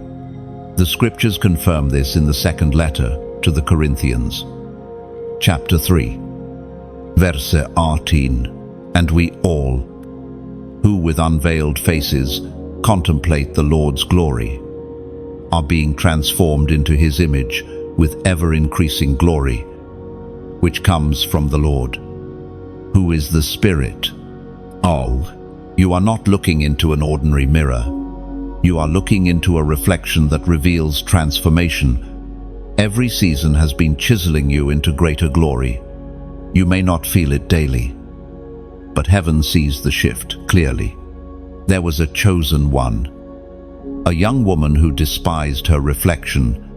She saw only failure, relationships gone wrong, jobs lost, friendships broken. But when she encountered the prophetic mirror, she saw beyond those failures. She saw resilience that had been forged, patience that had grown, compassion that had deepened. For the first time, she realized her life was not a wasted story, it was a refining fire. That realization changed how she walked, how she prayed, how she carried herself. This is what the mirror does for you. It does not lie. It does not flatter. It reveals truth. Both the truth of what needs to be cut away and the truth of what already shines. It is a mirror that reflects heaven's perspective, not earth's. But here is where you must act. You cannot stand before the prophetic mirror and walk away unchanged. Just as one cannot see dirt on their face and refuse to wash, you cannot see truth and continue to believe lies. This moment demands a response. And so I invite you to take a step of faith. Write in the comments the number 999. Why 999? Because it symbolizes completion, finality, and the closing of an old chapter. By declaring 999, you are saying, I accept the reflection of heaven over me. I close the door to false identities and step into the fullness of my true design. It is not a casual number, it is a prophetic seal. Think of it like setting a seal on a letter. Once stamped, it cannot be altered. By typing 999, you are stamping your agreement with heaven, declaring that your old story is finished, and a new chapter has begun. Chosen one. This number becomes your reminder. When doubt whispers again, you will remember. I already declared 999. I already sealed my reflection with heaven's truth.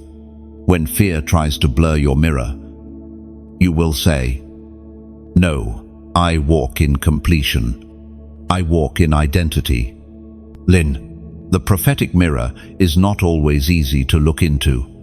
It may show you places still healing, parts of you that still need surrender. But even that is mercy. Better to see clearly than to live in deception. The mirror is both comfort and challenge, reminding you of glory, but also calling you to change. Picture a sculptor working on marble.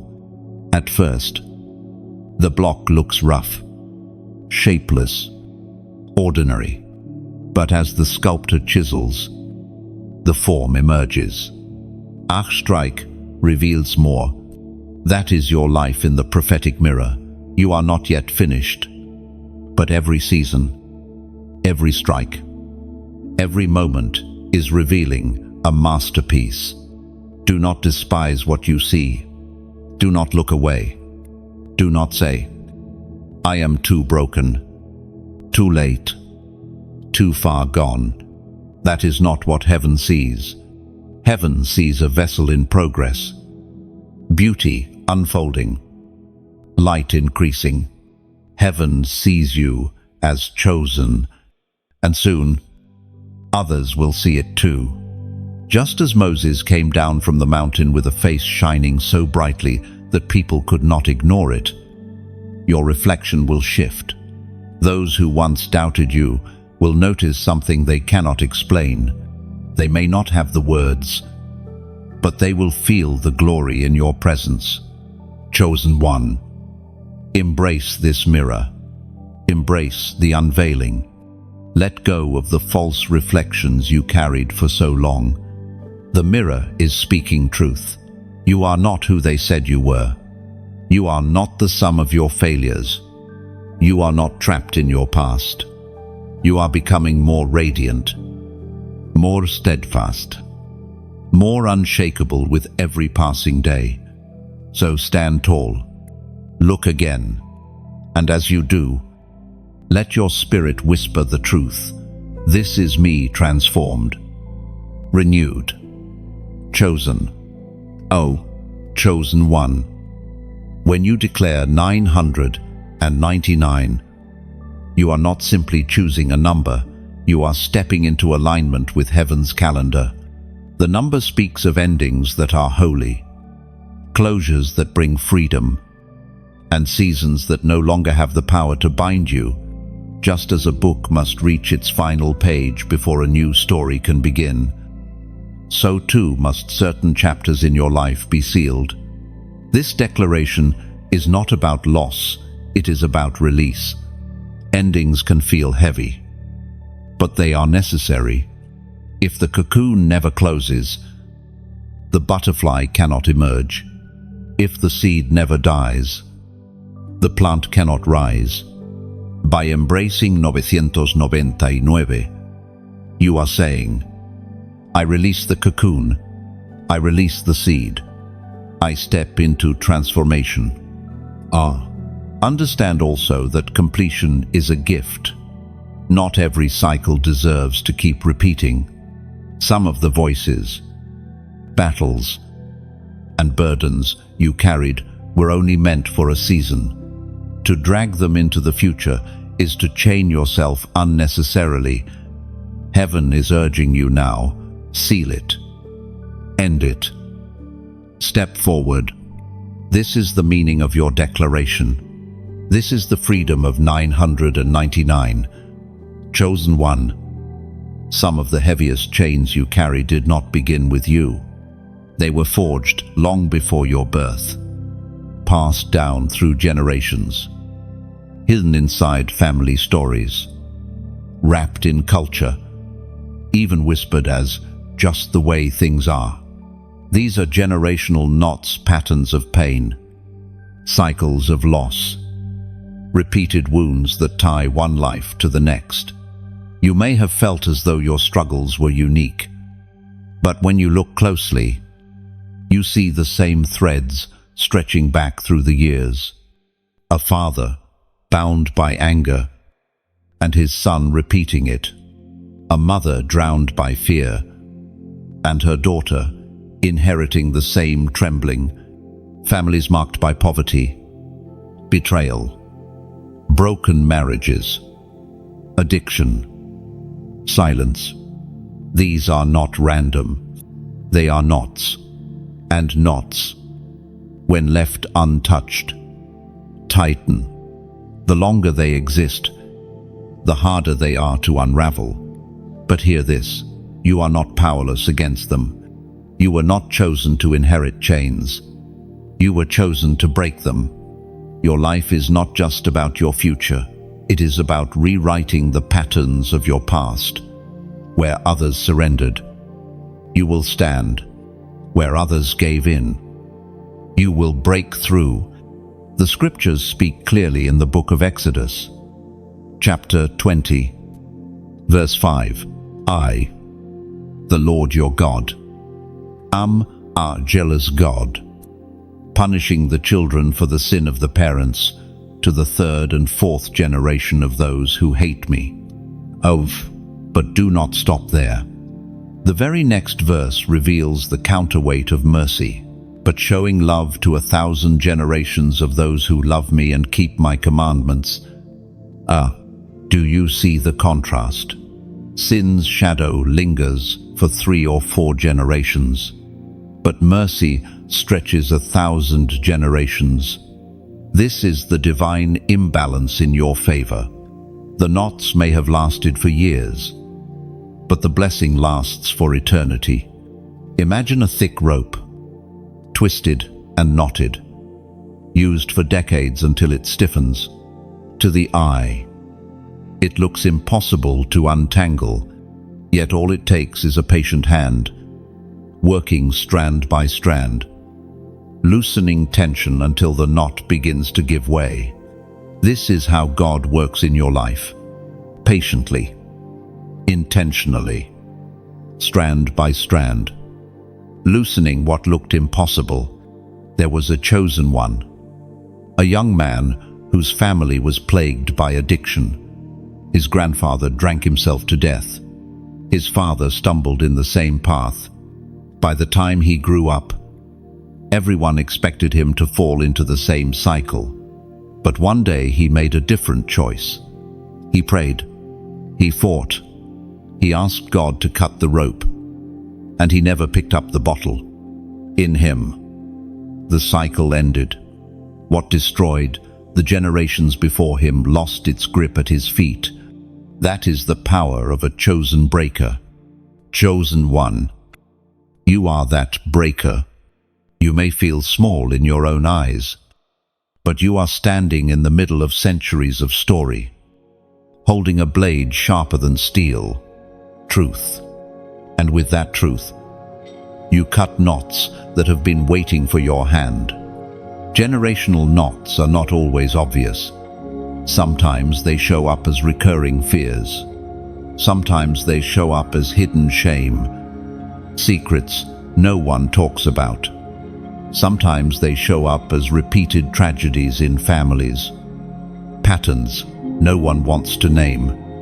But once exposed, they can be dismantled.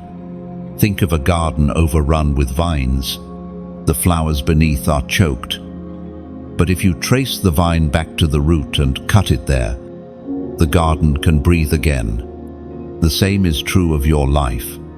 Trace the vine. Name the pattern. Cut it at the root. And watch freedom flow not just to you, but to those who come after you. Even Jesus addressed generational inheritance when he healed the man born blind. The disciples asked, "Who sinned, this man or his parents?" Jesus replied, "Neither. This happened so that the works of God might be displayed in him." What looked like generational curse became generational glory. The same is true for you. Do not underestimate the weight of your stand. When you break a chain, it is not just for your freedom, it is for your children, your children's children, and even those you may never meet.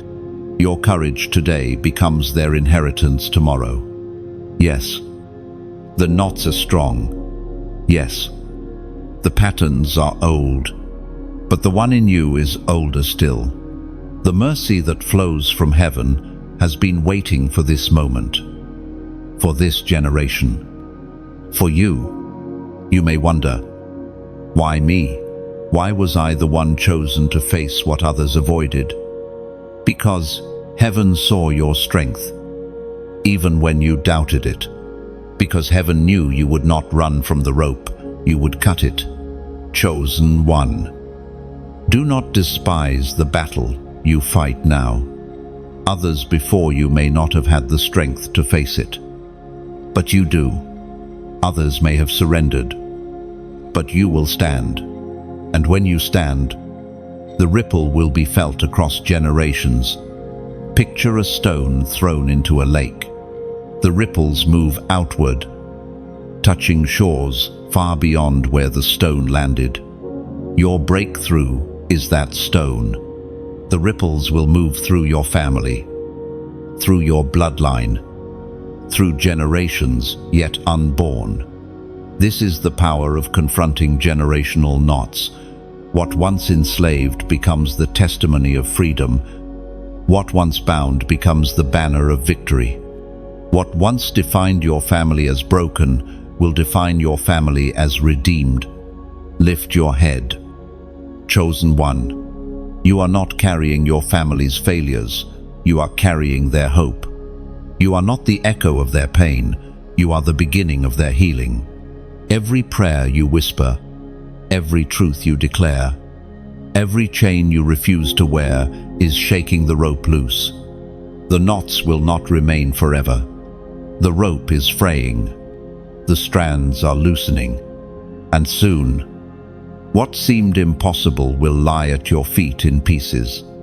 And in its place will rise a new story, one of blessing, strength, and mercy, stretching far beyond you.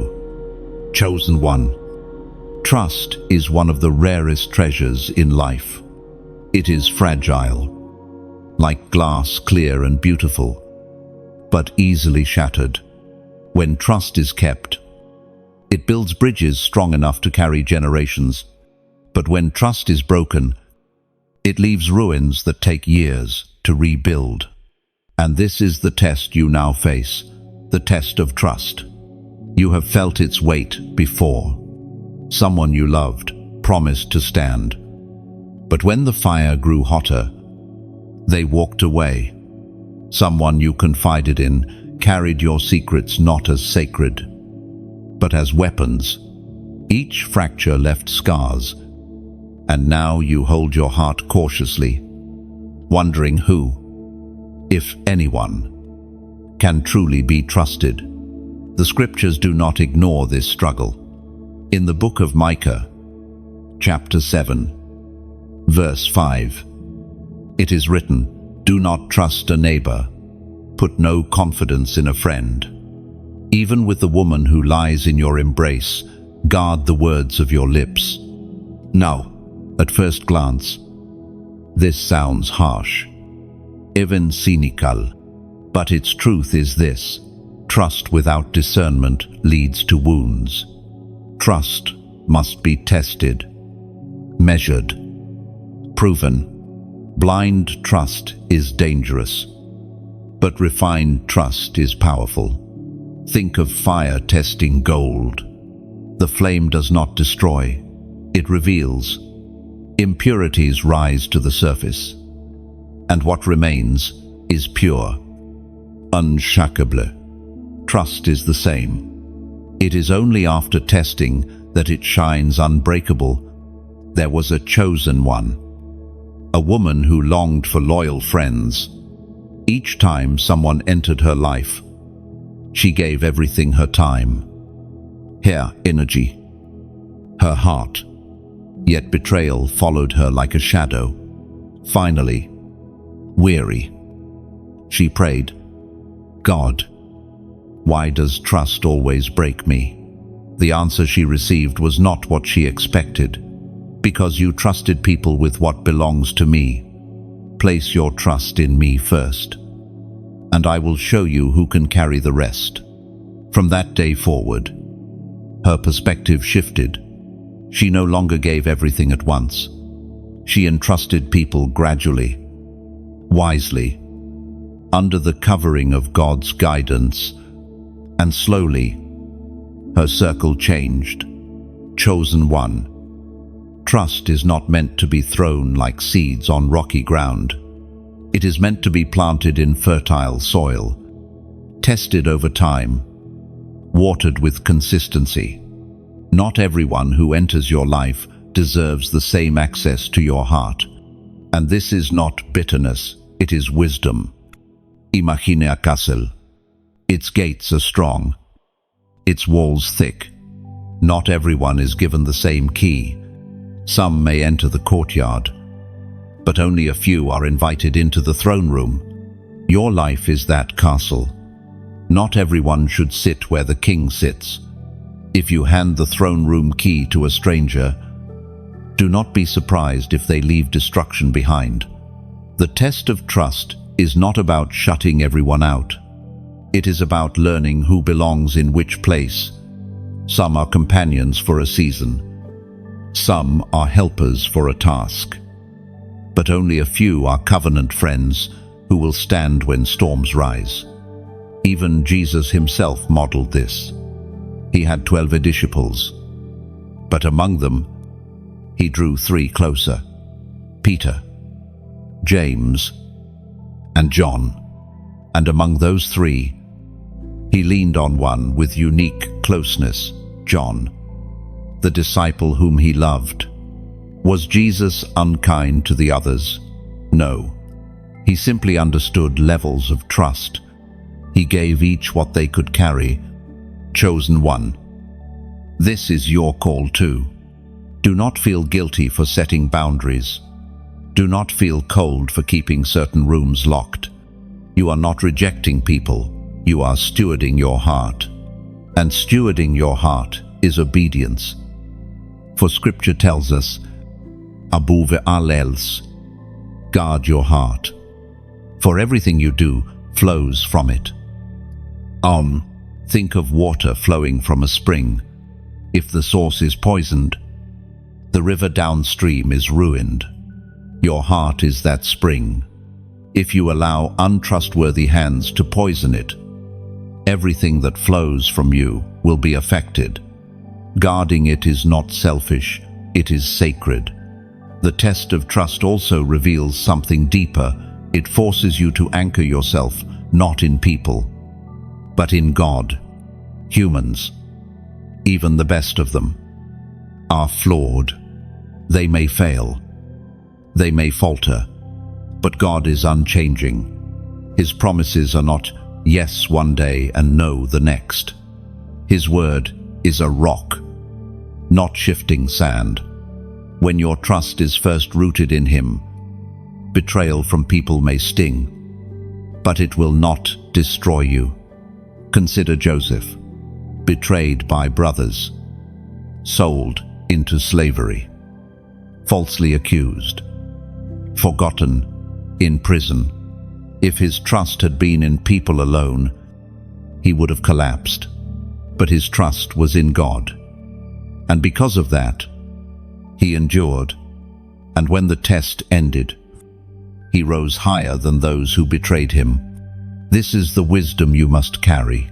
Let trust be tested. Do not be quick to hand over your heart. Let consistency speak. Let storms prove loyalty. Let time sift intentions.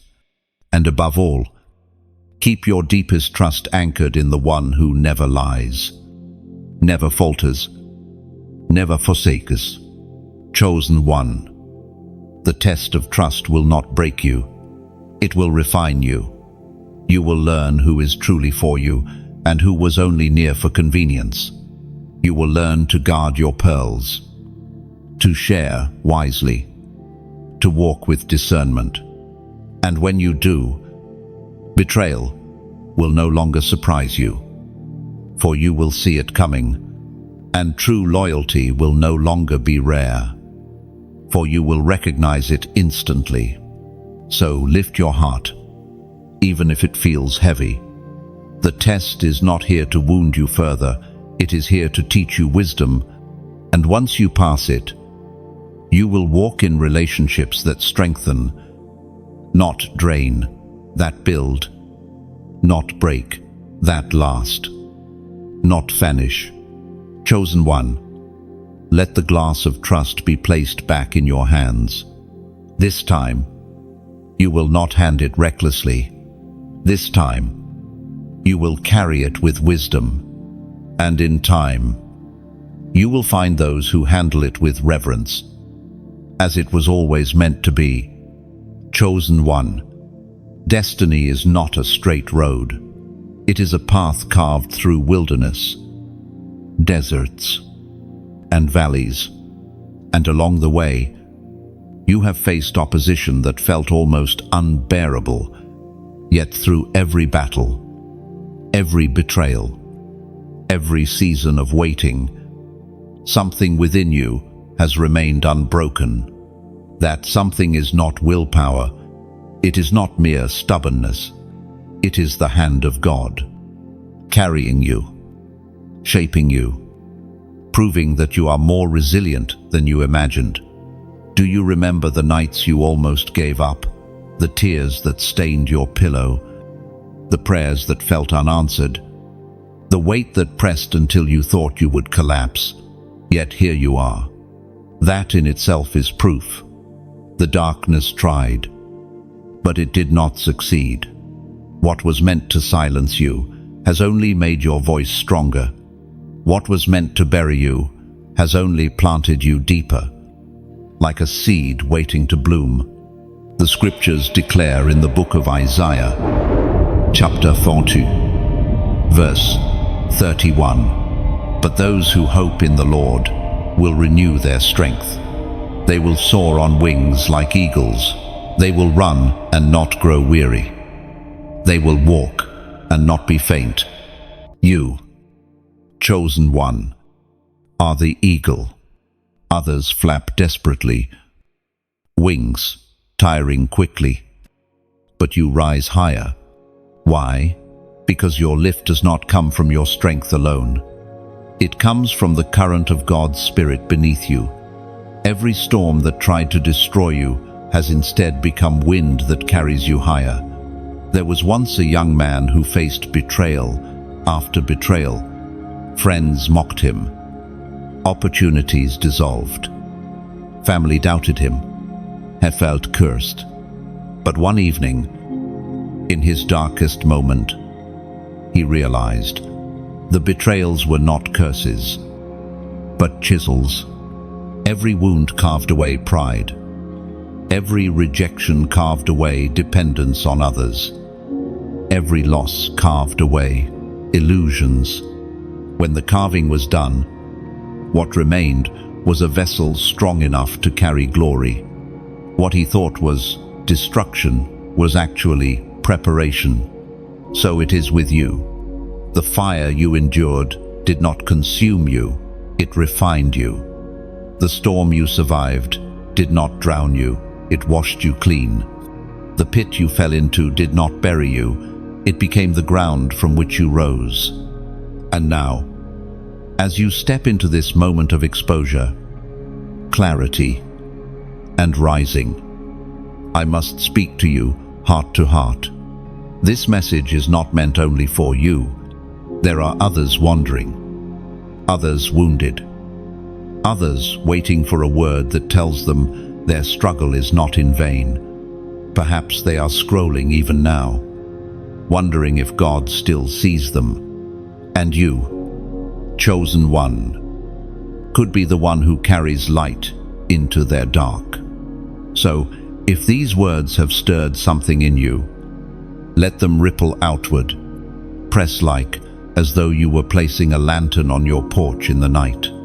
That lantern may guide a stranger who has been wandering in darkness for far too long. Press share as though you were breaking bread at a crowded table. Bread multiplies when it is given away. And your act of sharing could be the meal that keeps another soul alive in their wilderness. And if your heart longs to remain near this voice, to return for more words that remind you of your calling, choose to subscribe not as duty, but as planting your roots by a river. Trees that root near living water do not wither, even in drought. Subscribing is simply choosing to stay close to streams that will not run dry. And I invite you also to take a step of courage. Write in the comments something simple, something true. I rise again. These 3 words are not just for interaction, they are for declaration. Every time your eyes meet them, they remind you that no matter how many times you fall, the story does not end there.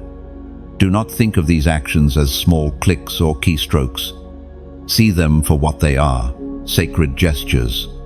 Each one is like placing another stone in the foundation of a temple. One stone seems insignificant, but over time the temple rises, strong and unshakable. Your action today may be the stone that makes someone else believe again. This is how community is built, not by force, not by obligation, but by willing hearts choosing to pass light. Bread, water, stones, by simple choices that echo with eternal weight. Chosen one. Your resilience is not just survival, it is testimony. It says, I have been through the fire, but I am still here. I have been through the storm, but I am still standing. I have been betrayed, but I am still chosen. And this testimony is too powerful to remain only with you. It is meant to travel, to reach, to awaken. Lift your eyes. Feel the wind under your wings. Feel the fire in your bones. Feel the truth in your chest. You are still rising. And every gesture you make, every light lit, every bread broken, every root planted, every stone laid adds to the rising chorus of chosen ones across the world. The time is now. Rise again, and let others rise with you. Chosen one. When you whisper, I rise again. Heaven does not hear empty syllables. It hears the sound of a seed breaking through the soil, to the earth. It looks like cracking. To heaven, it looks like birthing. That is what your words are. Birth pangs of a new chapter. Do not underestimate the beauty of resilience. A cracked vessel can still carry oil. In fact, the oil often flows more freely through the broken places. Your scars do not disqualify you. They authenticate you. They prove you endured what others did not survive. So let the world see you rise. Rise not to boast, but to shine. Rise not to conquer others, but to conquer despair. Rise not for applause, but because your destiny requires it. Every rising is a testimony, and every testimony is an invitation for someone else to believe they too can rise. Chosen one. Storms do not always announce themselves with thunder. Sometimes they begin with a gentle wind, a sky that shifts shade, a stillness too heavy to ignore. You have walked through these storms before, the ones that came without warning, that turned your world upside down in a moment. Yet within every storm is a hidden curriculum, a lesson only discovered when the winds subside and the sky clears. Storms expose foundations. A house may look strong on sunny days, but when rain pounds and winds batter, the truth is revealed. You have seen this in people too, friends who seemed loyal until trouble came. Opportunities that looked solid until shaking exposed their weakness. This is why storms are not only chaos, they are revelation. The scriptures echo this truth in the Gospel of Matthew, chapter 7, verse 25. The rain came down, the streams rose, and the winds blew and beat against that house, yet it did not fall, because its foundation was on the rock.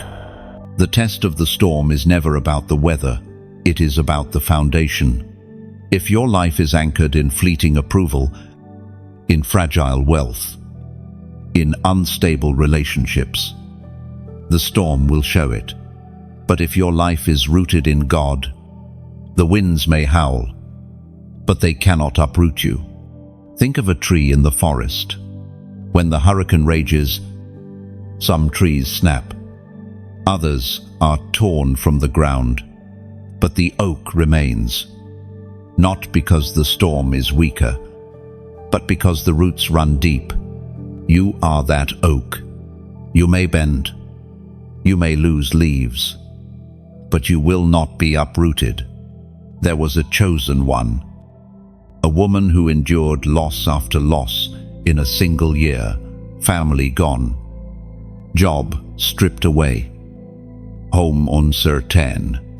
It felt like everything she knew was being ripped apart. But in that storm, she discovered a strength she never realized she carried.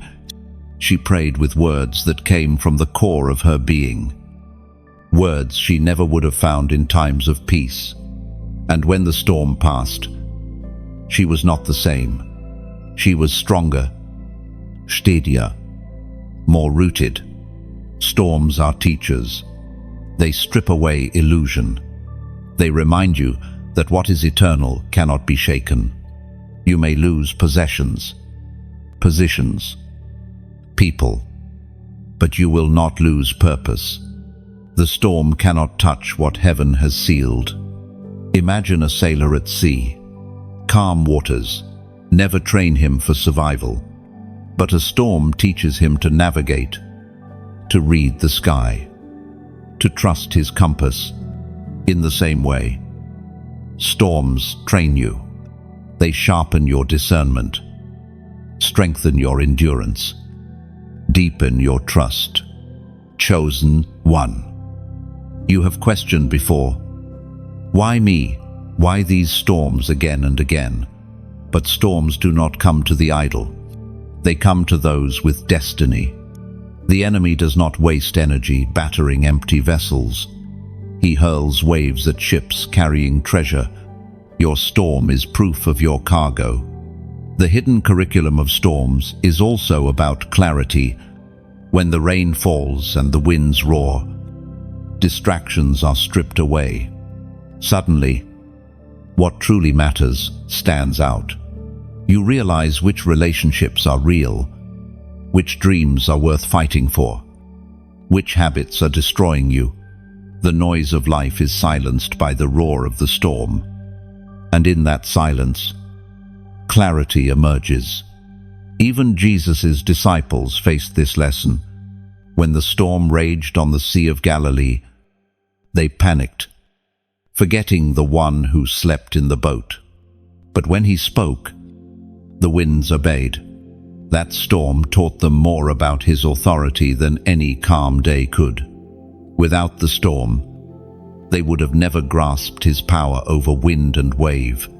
So it is with you. Without storms, you would never see the depth of God's authority in your life. Without storms, you would never know the strength hidden within your own soul. Without storms, you would never discover the foundation under your feet. Chosen one. The storms you face are not punishments, they are passages. They carry you from one chapter to another, from shallow faith to deep trust, from fragile roots to unshakable grounding. They are not signs of abandonment, but evidence of God's investment in you. Picture a blacksmith at work. He places iron in the fire, not to destroy it, but to strengthen it.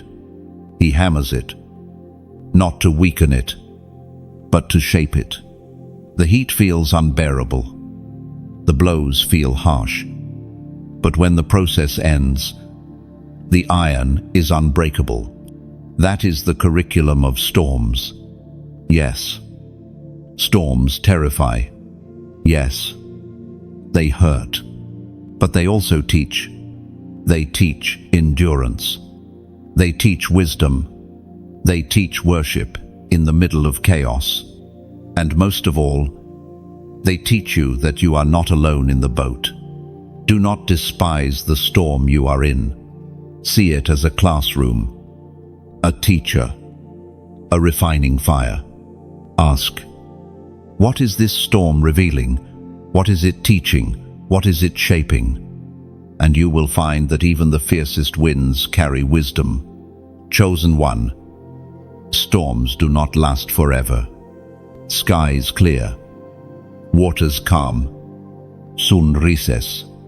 And when they do, you will step out stronger, your roots deeper, your foundation proven. Others may look at you and wonder how you survived. But you will know, it was never survival alone. It was transformation. Lift your head. Do not let the storm define you. Let it refine you. For when it passes, and it will, you will not just be standing, you will be shining. Chosen one. When the storm ends, the air is different. The sky feels cleaner. The ground smells of renewal, and the silence after the chaos is almost holy. That silence is not emptiness, it is space for new beginnings. Just as a field after rain becomes fertile, your soul after storms becomes ready for growth. Do not mourn what the storm took.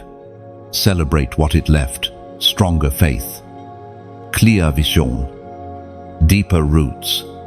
You did not just endure, you emerged, transformed, and transformation, not destruction, was always the storm's hidden purpose. Chosen one. There are battles you can see with your eyes, arguments, betrayals, visible opposition. But there are also battles invisible to the natural world. Wars fought in realms your eyes cannot reach, but your spirit feels deeply. These are the spiritual battles. The unseen wars that explain why sometimes your heart feels heavy without cause. Why your nights are restless without reason. Why resistance rises even when no enemy is near. The scriptures speak clearly about this mystery in the letter to the Ephesians, chapter 6, verse 12. For our struggle is not against flesh and blood, but against the rulers, against the authorities, against the powers of this dark world, and against the spiritual forces of evil in the heavenly realms. This is why some of your battles have felt so relentless.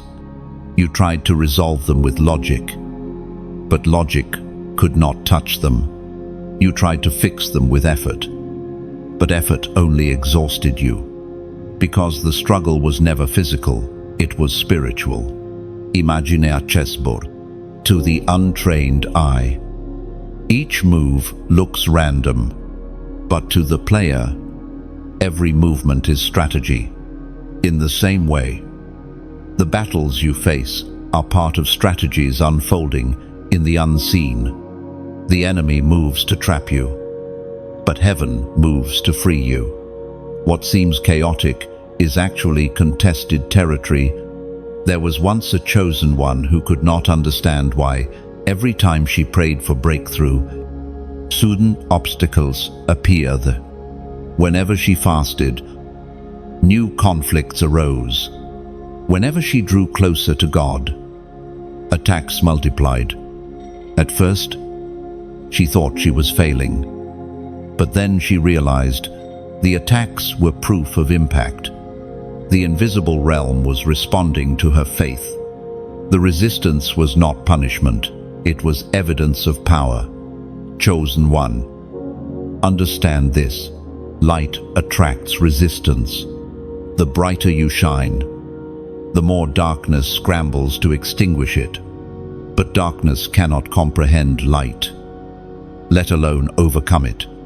The fact that you feel targeted is not proof of weakness. It is confirmation of your strength. Think of a soldier on a battlefield. The arrows that fly closest are not aimed at the bystanders. They are aimed at the one carrying authority. You are that soldier. Your prayers disrupt plans. Your presence shifts atmospheres. Your calling threatens kingdoms of darkness. That is why the unseen battle has intensified. But you are not unarmed. God has not sent you into this war defenseless. The same passage in Ephesians speaks of the armor of God, truth as your belt, righteousness as your breastplate, faith as your shield, salvation as your helmet, the word of God as your sword. These are not metaphors only, they are spiritual realities. When you declare truth, lies lose power. When you walk in righteousness, accusations fall flat. When you lift faith, arrows are extinguished. Picture yourself clothed in this armor. Arrows may fly, but they clatter harmlessly against your shield. Blows may strike, but your breastplate holds. Lies may whisper, but your helmet guards your mind. You are not fragile, you are fortified. The enemy's weapons are real, but so is your armor. This is why worship feels like warfare, because it is. When you sing, when you pray, when you lift your hands, you are not just expressing devotion, you are wielding weapons. Darkness trembles at a worshipping heart. Chains break when praise rises. What looks simple in the natural shakes foundations in the spiritual. There was a man in prison, beaten, shackled, humiliated. Yet at midnight, he and his companion began to sing. Their voices rose in the darkness, and suddenly the ground shook. Chains fell. Doors opened. That was not coincidence. It was warfare. Worship broke what no sword could. Chosen one. You have weapons the enemy cannot withstand. Do not believe the lie that you are defenseless. You carry authority. And your authority is not from your strength, but from the one who lives within you. The spirit in you is greater than the spirit in the world. But the unseen battle is not only about resisting darkness, it is also about aligning with light. Every choice you make, every thought you entertain, every word you speak is participation in one side or the other. When you choose forgiveness over bitterness, you wage war for heaven. When you choose faith over fear, you advance the kingdom. When you choose obedience over rebellion, you strike a blow against the enemy. This is why the unseen war often feels exhausting. It is not just about demons whispering, it is about the constant choice of alignment. Every day you decide, which kingdom will I empower? And each decision, though it feels small, echoes in eternity. Imagine two wolves fighting within you, one of light, one of shadow. The one that wins is the one you feed. That is the unseen battle. Simplified. Feed your spirit with truth, and light will grow. Feed your fears with lies, and darkness will gain ground. The choice is always yours. Chosen one. You may feel weary, but you are not alone in this war. Legions of angels surround you. The prayers of others cover you. The Spirit of God strengthens you. The unseen may feel overwhelming, but heaven is more vast than hell, and light is infinitely stronger than darkness. Do not despise the invisible battles you face. They are proof that you matter in realms beyond your sight. The enemy would not fight so hard if your life were irrelevant. Every attack is a confirmation that you carry territory worth contesting, and every victory you win in silence is a testimony that will one day resound in eternity. Lift your eyes, even when you cannot see the battlefield clearly. Trust that though the war is hidden, the outcome is certain. The cross has already secured victory. You are not fighting for victory, you are fighting from it. So, walk with courage. Clothe yourself in truth. Lift your shield of faith. Wield your sword of the Spirit. And remember this, every unseen arrow that misses you, every unseen chain that breaks, every unseen shadow that flees, is another reminder that you are not alone. And you are not losing. Chosen one. The unseen war may rage, but the light within you cannot be overcome. Hold fast. The day is coming when what is hidden will be revealed, and you will see clearly that you were never abandoned, never defenseless, never forgotten. You were always chosen, even in the unseen. Chosen one. The fire of testing is never comfortable, but it is always purposeful. Gold does not shine until it has passed through the furnace. Diamonds are not formed without pressure. Even wheat must be crushed before it becomes bread. So it is with you. The fire you are walking through now is not meant to consume you, it is meant to refine you. You may wonder, why does it hurt so much? Why does it feel endless? The answer is simple but not easy. What is precious in you cannot be revealed without the process. God has deposited something eternal inside you, and the only way to separate it from the unnecessary weight of fear, pride, or distraction is through heat. The scriptures declare in the book of Zechariah, chapter 13, verse 9, "This third I will put into the fire. I will refine them like silver and test them like gold. They will call on my name, and I will answer them. I will say, they are my people. And they will say, the Lord is our God." End quote. Notice how the fire is not punishment, it is identification. In the fire, God says, "These are mine." The flame that others thought would destroy you is actually proof that heaven has claimed you. Think of a blacksmith standing over molten silver. As the fire burns, impurities rise to the surface. The blacksmith does not remove the silver from the heat until he can see his reflection clearly in the metal. This is what God is doing in your life. The fire will not end until his reflection is clear in you, not because he is cruel, but because he desires you to carry his image fully. There was once a chosen one who endured deep loss, a home destroyed, relationships fractured, dreams collapsing. At first, he thought the fire was punishment, but with time, he began to notice something shift. His prayers deepened, his compassion grew, his faith no longer wavered with circumstances. The fire had burned away what was shallow, leaving only what was eternal. What he thought was destruction was actually purification.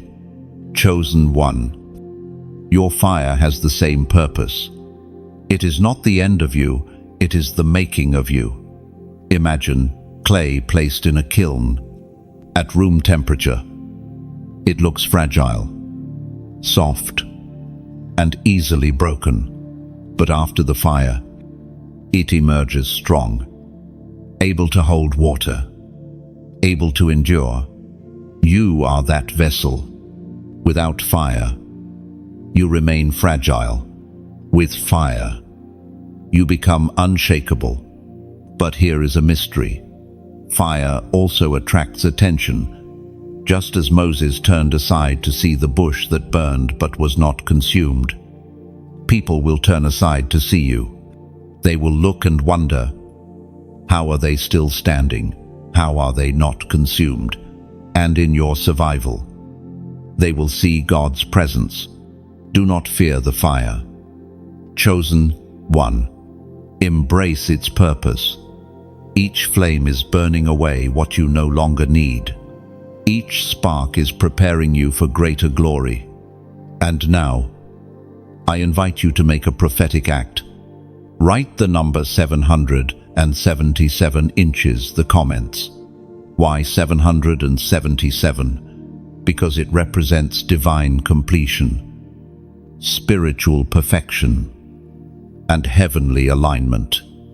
By declaring 777, you are saying, I am not being destroyed by this fire, I am being perfected in it. I am not abandoned in this furnace, I am accompanied. It is your seal of agreement that the fire is refining, not consuming. Think of it like marking the walls of a furnace with your initials.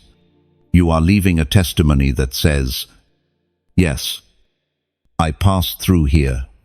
Yes, it was hot, but yes, I came out pure. Your comment is not for vanity, it is for remembrance. Chosen one, the fire is never comfortable, but it is never forever. Every furnace has a limit. Every flame has an end. And when the final spark dies out, you will step forth shining brighter than before, like Shadrach, Meshach, and Abednego.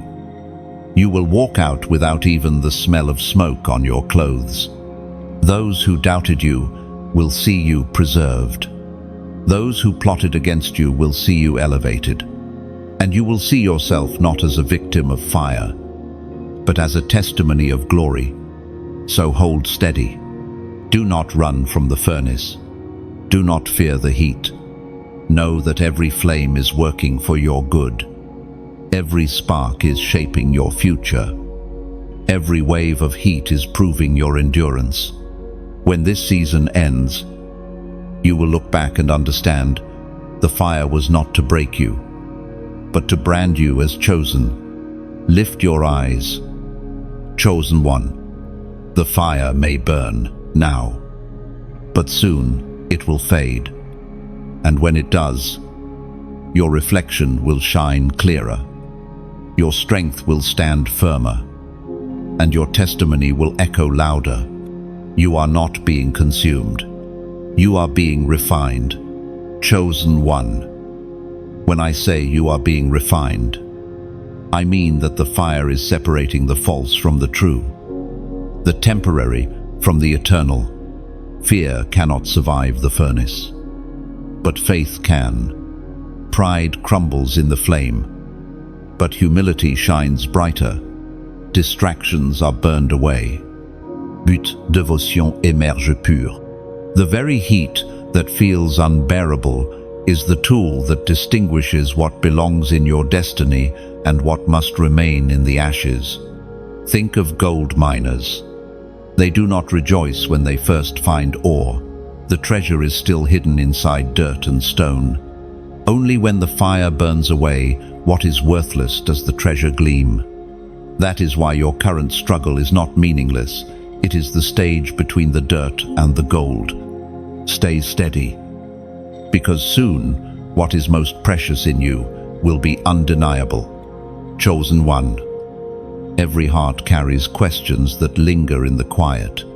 Questions too deep to voice aloud. Questions that emerge in the middle of the night when silence feels heavier than sound. You know this well. How many times have you stared into the dark and whispered, "Why? God, why this? Why me? Why now?" Unanswered prayers can feel like locked doors. You knock until your knuckles ache, but nothing opens. You wait until hope feels fragile, but no answer comes. And slowly, a shadow creeps in. Does God hear me? Does He care? These questions pierce not only the mind, but the soul. The scriptures give voice to this ache. In the book of Habakkuk, chapter 1, verse 2, the prophet cries, "How long, Lord, must I call for help? But you do not listen, or cry out to you. Violence, but you do not save." Even prophets, even the chosen, carried these questions.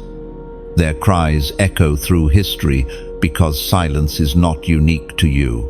It is part of the human walk with God. But silence is not absence. Silence is a classroom.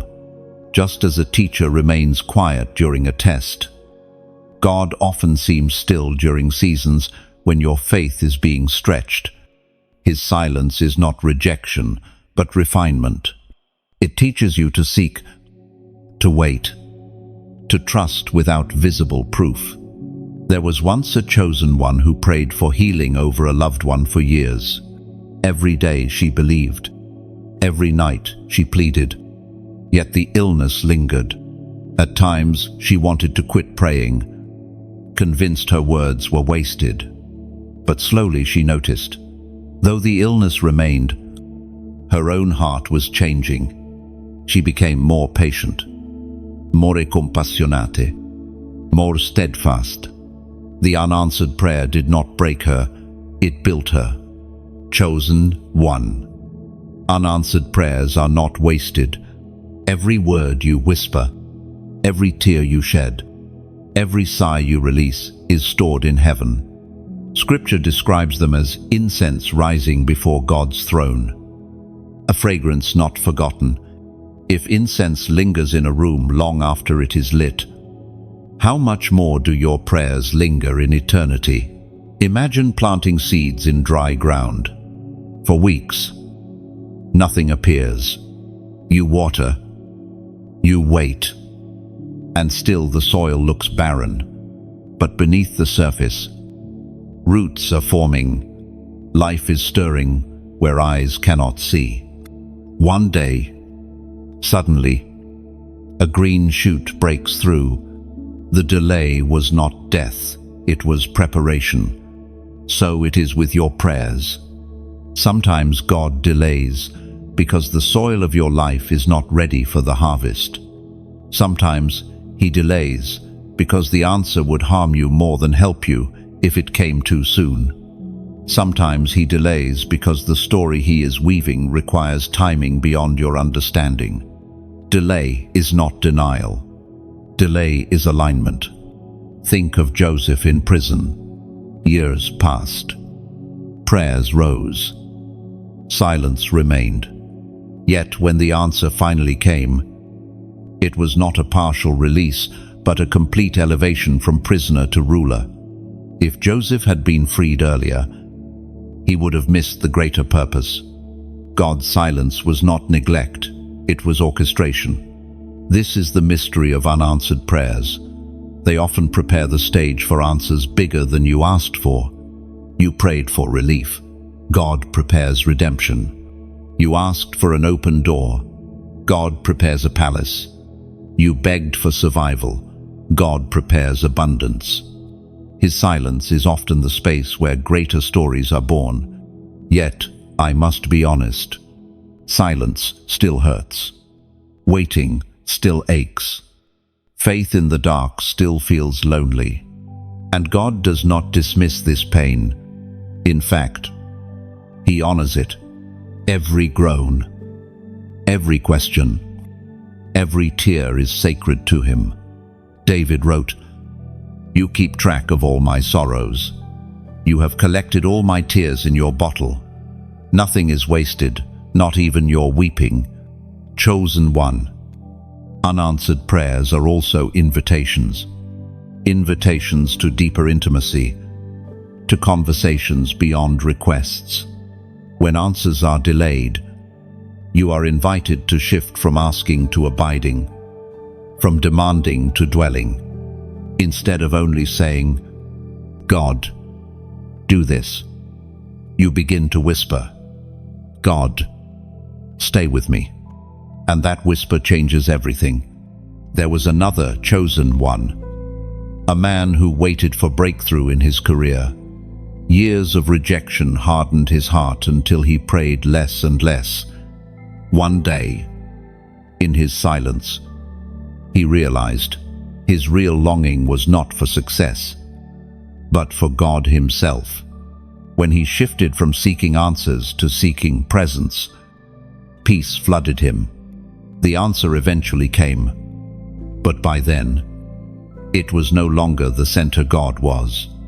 Unanswered prayers teach you this, that presence is greater than provision, that the giver is more valuable than the gift. That peace can arrive even when the answer has not yet appeared. Imagine walking through a forest at night with only a lantern.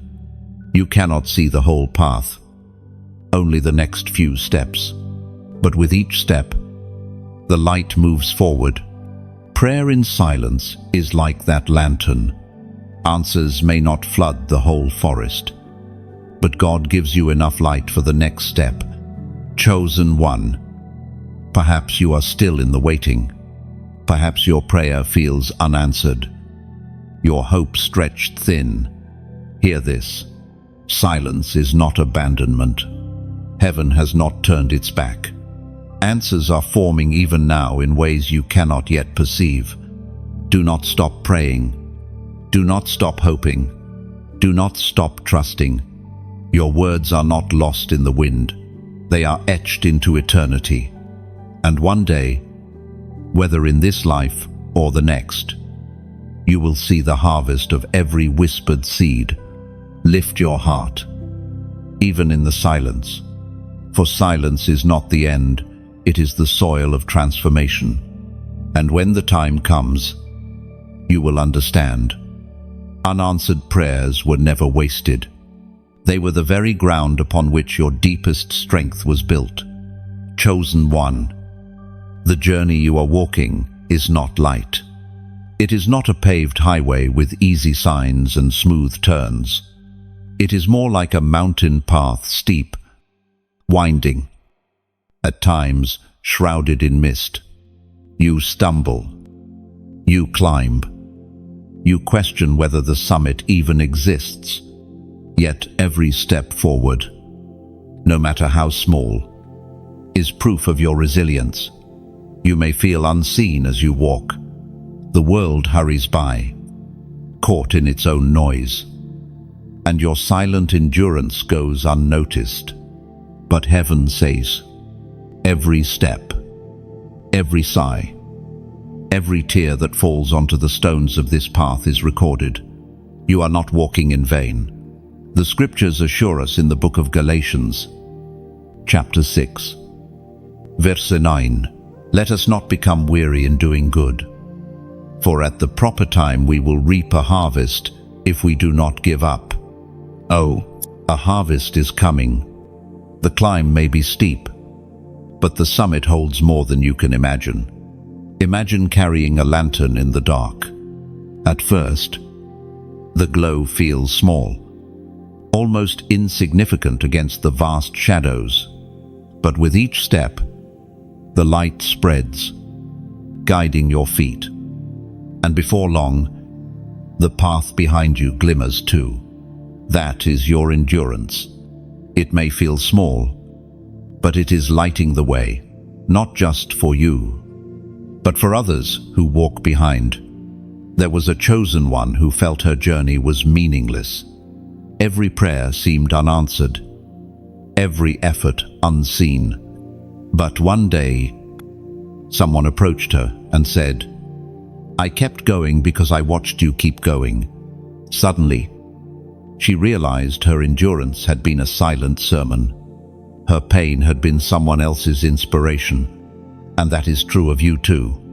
You do not realize how many eyes are watching, how many lives are touched simply by your decision to not quit. You are a living lighthouse. Even if you do not see the ships, your light is guiding. Chosen one. I must ask you to consider this.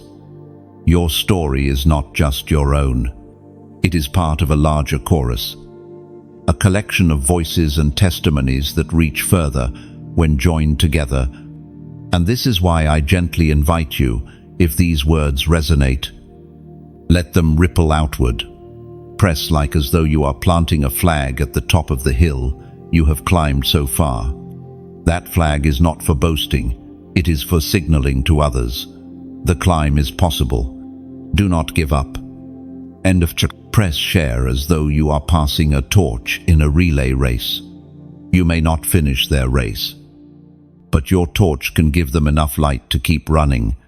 Someone scrolling aimlessly may stumble upon your shared torch and find the strength to continue.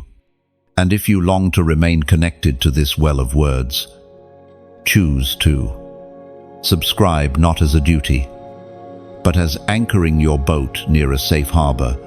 Storms may still come, but you will always have a place to return, a voice reminding you that you are not alone in the waves. Do not think of these gestures as mechanical. Think of them as metaphors for the soul. A flag planted, a torch passed, a boat anchored. They are not obligations, they are invitations. The beauty of choice is that it is yours to make. Imagine also that your click of like is like striking a match in a dark cavern. Alone, it feels small, but together with thousands of others, it becomes a blaze that no darkness can overcome. Your share is like scattering seeds on the wind, seeds you may never see grow, but heaven waters them in fields far beyond your reach. Your subscribe is like weaving your thread into a greater tapestry, a design larger than your single strand, but incomplete without it. This is how we build light together, not by force, but by free, willing choices that echo eternity. Chosen one, let me speak plainly. The climb is not easy. The storms will come. The shadows will whisper, but your endurance is not wasted. Your faith is not empty. Your journey is not meaningless. Every step has purpose. Every stumble has lesson. Every rise has glory. There was a man who once carried heavy stones up a hill day after day, unsure why he was asked to do it. Years later, when he looked back, He realized those stones had formed a wall of protection for his village. His effort, though tedious, had saved lives. In the same way, the burdens you carry now may seem pointless, but one day you will look back and see the wall. You built the wall that sheltered generations. So do not despise your climb. Do not curse your lantern. Do not abandon your path. Others are waiting for your light. Others are depending on your endurance. Others will find safety in the walls you build without even realizing you were building them. Chosen one, lift your eyes. You may not see the summit yet, but it is closer than you think. And when you reach it, when the view spreads before you, when the wind brushes your face and you realize every step was worth it, you will also see that your flag, your torch, your anchor mattered. Let your endurance be the sermon. Let your light be the guide. And let your small, willing choices ripple into eternity. Chosen one. Memory is a double-edged sword. It holds the sweetness of past joys, but it also clings to wounds that were never meant to define you. Some memories have become like shadows, following you, reminders of betrayal, of mistakes, of failures you wish you could erase. The past whispers, "This is who you are. This is all you will ever be." And those whispers try to chain your present and strangle your future. But listen closely. The past is not your prison. It is your classroom. The enemy wants you to live as though yesterday's chains still bind you. But God says, "Behold, I make all things new." What was behind you does not dictate what lies ahead of you.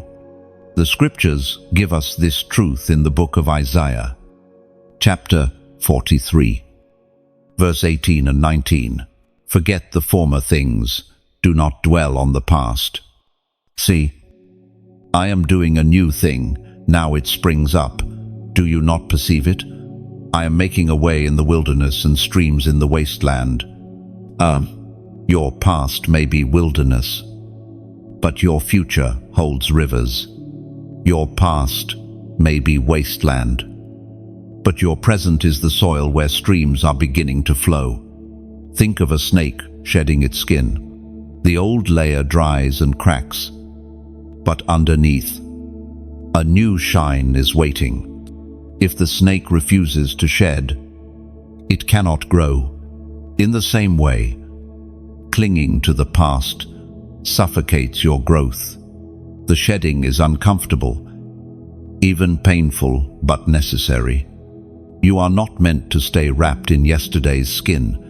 There was once a chosen one who replayed the same memory every night, the betrayal of a close friend, the anger, the hurt. The questions consumed her until she realized she was chained not by what happened, but by her refusal to let it go. One night she whispered, "I release it," and though nothing changed instantly, her heart began to heal.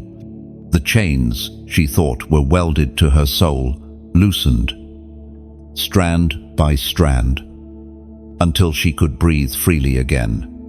Chosen one, you may be carrying your own heavy memory. Perhaps it was words spoken over you that left scars. Perhaps it was a failure that convinced you you'd never rise.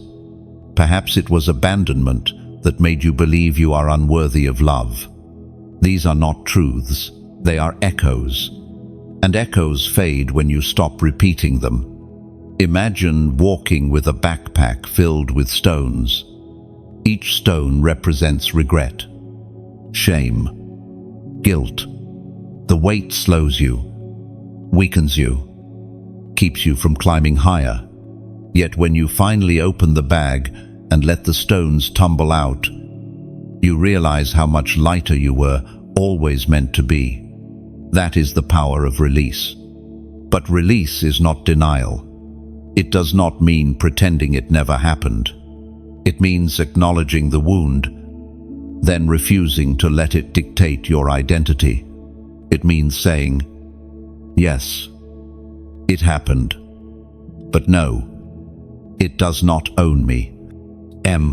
This is why forgiveness matters, not to excuse those who hurt you, but to unchain yourself from them. Forgiveness is less about their freedom and more about yours. Holding on keeps you tied to the past.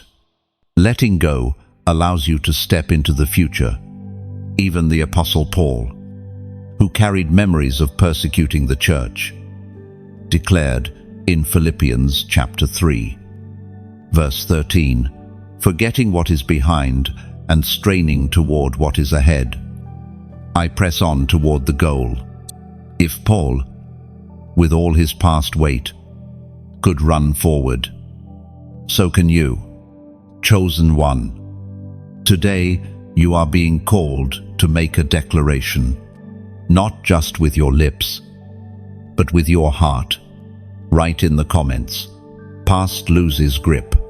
These 3 words may seem simple, but they carry spiritual weight. By writing them, you are declaring, "The past no longer defines me. Its grip is broken. I am free to walk forward." Do not dismiss this act. Declarations shape reality. When you declare, "Past loses grip," you are not ignoring history. You are stripping it of its power. You are saying, "Yes, the memory exists, but its chain is cut. Its echo is silenced. Its authority is void." And once you declare it, begin to live it. When the past whispers, answer it, "You lost your grip." When shame rises, tell it, "You lost your grip." When regret resurfaces, remind it, "You lost your grip." In time, the echo will fade, and the new song of freedom will fill its place. Think of a tree struck by lightning. The scar may remain, etched into the bark, but the tree still grows. Branches still reach for the sky. Fruit still forms in season. The scar is not the story, it is only a chapter. Your scars are not signs of failure, they are signs of survival. Chosen one. The past may roar, but its roar is empty. The only power it holds is the power you grant it. Today, take it back. Speak freedom. Live freedom. Walk forward with steps unchained, for what lies ahead is greater than what lies behind. Streams are flowing in wastelands.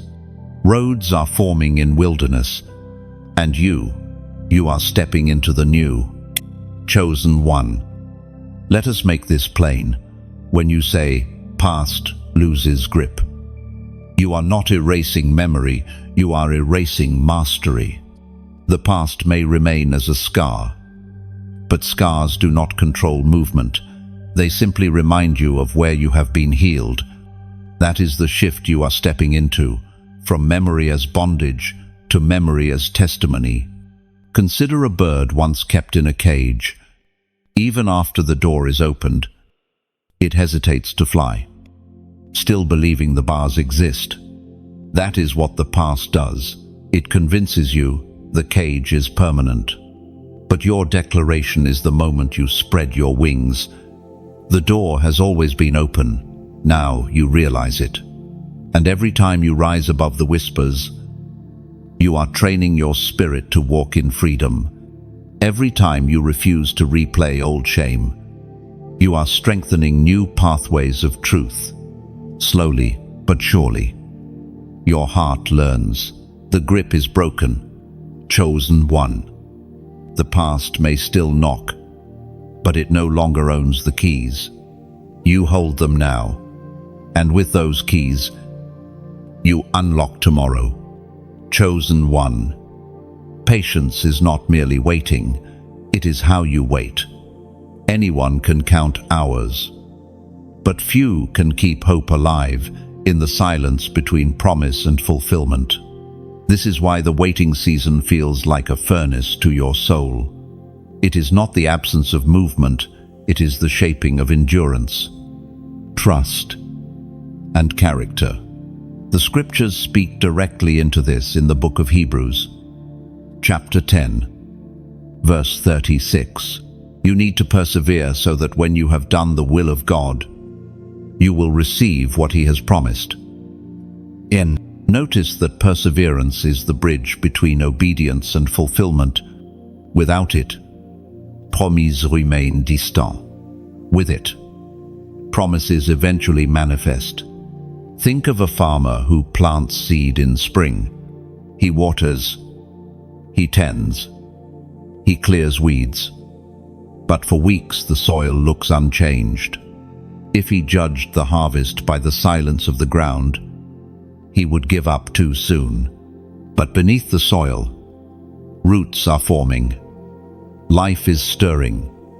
Preparation is underway. That is what waiting is, the underground work of destiny. You have lived this reality. Prayers you whispered months ago have not yet materialized. Doors you thought would swing open have remained closed.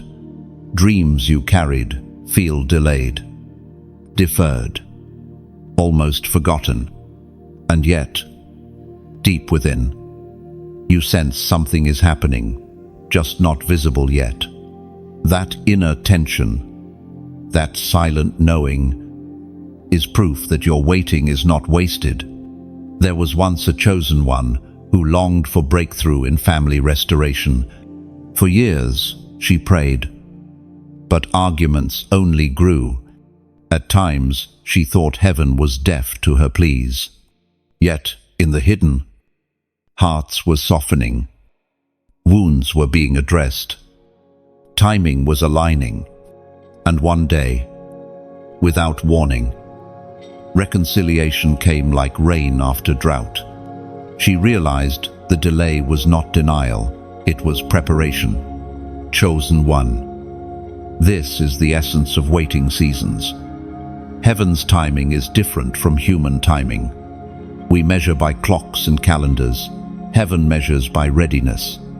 What good is a fruit harvested too early, still sour and unformed? What good is a door opened before the foundation is ready to support what enters? Timing matters, and God's timing is never late. It is precise.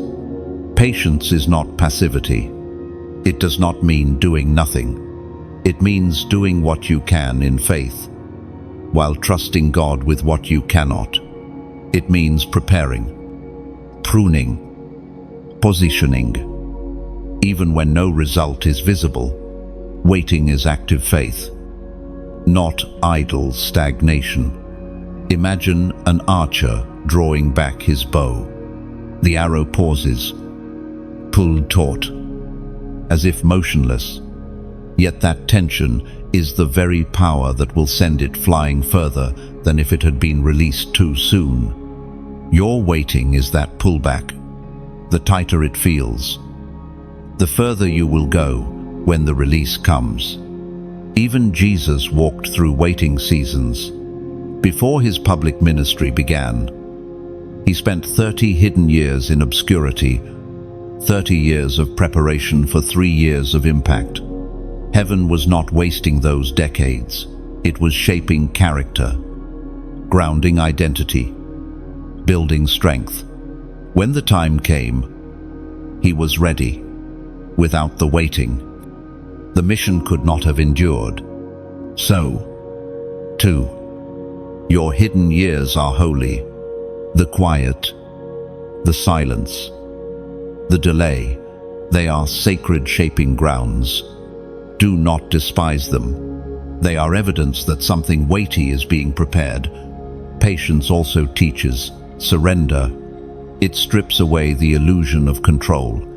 It forces you to admit you cannot manufacture promises. You cannot force fruit. You cannot rush destiny. And in that surrender, you find peace not because you know the timeline, but because you know the author. There was a man who waited decades for healing in his body. Each year felt heavier, but through those years, his faith matured. He stopped asking, "When?" and began to say, "Even now, you are with me." And in that surrender, he found joy even before the healing came. When the breakthrough finally arrived, his heart was already whole, chosen one. Waiting seasons can feel endless, but they will not last forever. Every seed has a harvest. Every promise has a fulfillment. Every delay has a purpose. One day, suddenly, the silence will break. The door will open. The prayer will be answered. And when it comes, you will realize the waiting was not wasted. It was necessary.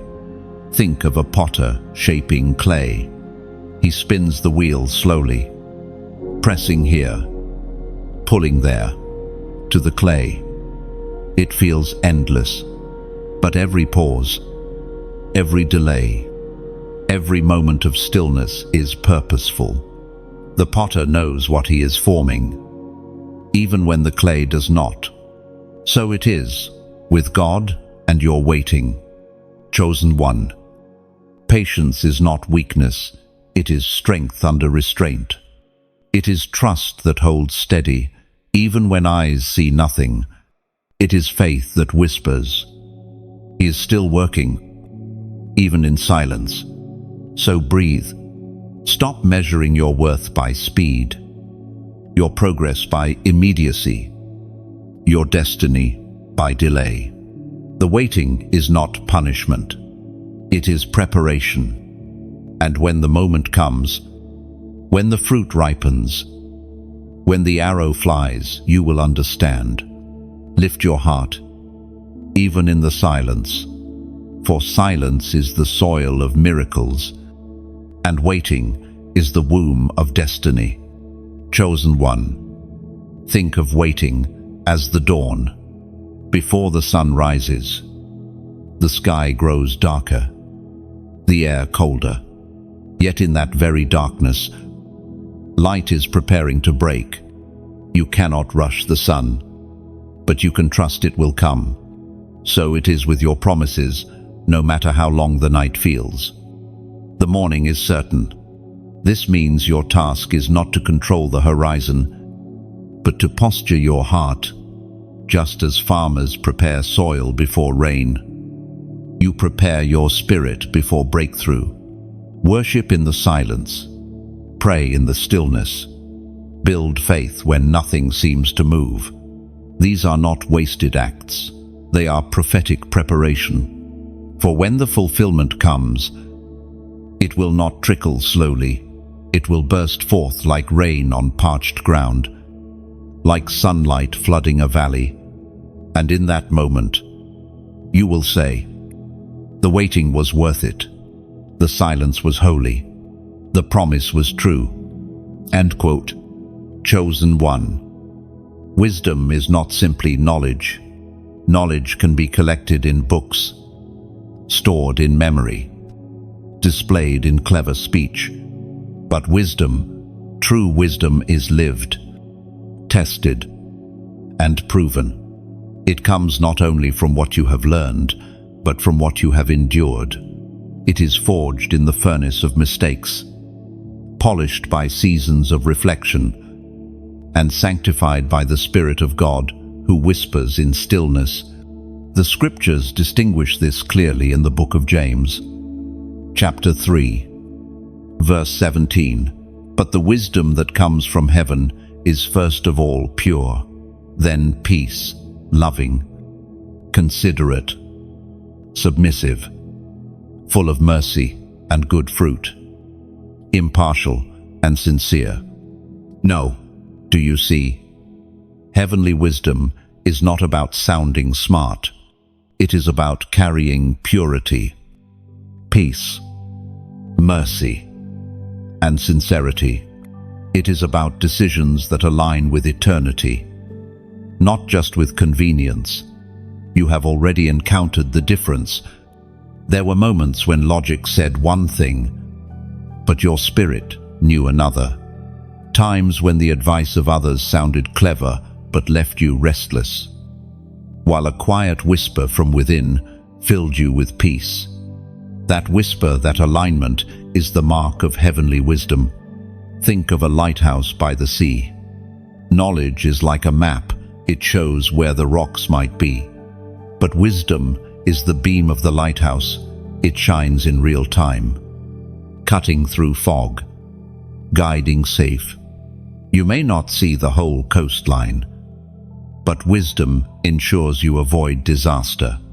There was once a chosen one who sought counsel from many voices before making a decision. Friends, mentors, even strangers offered their opinions, but none gave clarity. Finally, in prayer, he sensed a gentle nudge. Wait. It made no sense, but he obeyed. Weeks later, the opportunity he almost seized collapsed publicly, revealing hidden corruption. If he had acted on knowledge alone, he would have been trapped. Wisdom saved him where knowledge could not. Chosen one, you are being invited into deeper wisdom. This wisdom will not only guide your choices, it will protect your heart. It will separate true from false, real from counterfeit, temporary from eternal. But wisdom comes with cost. It demands humility, because it often contradicts pride.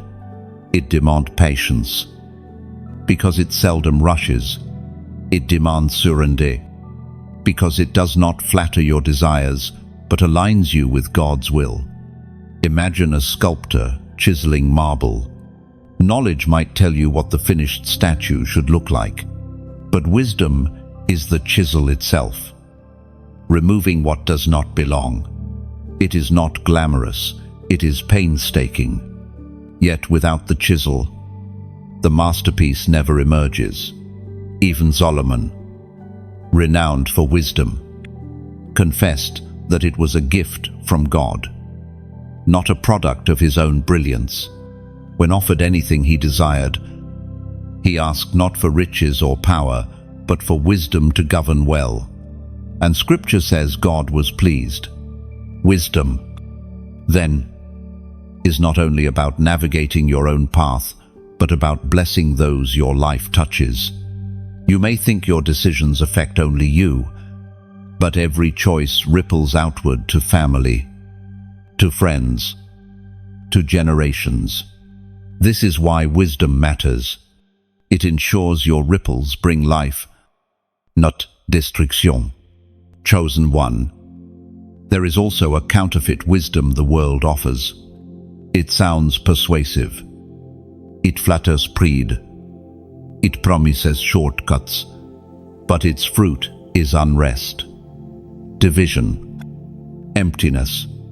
This is why discernment is critical. Not every wise-sounding word is true wisdom. Test the fruit.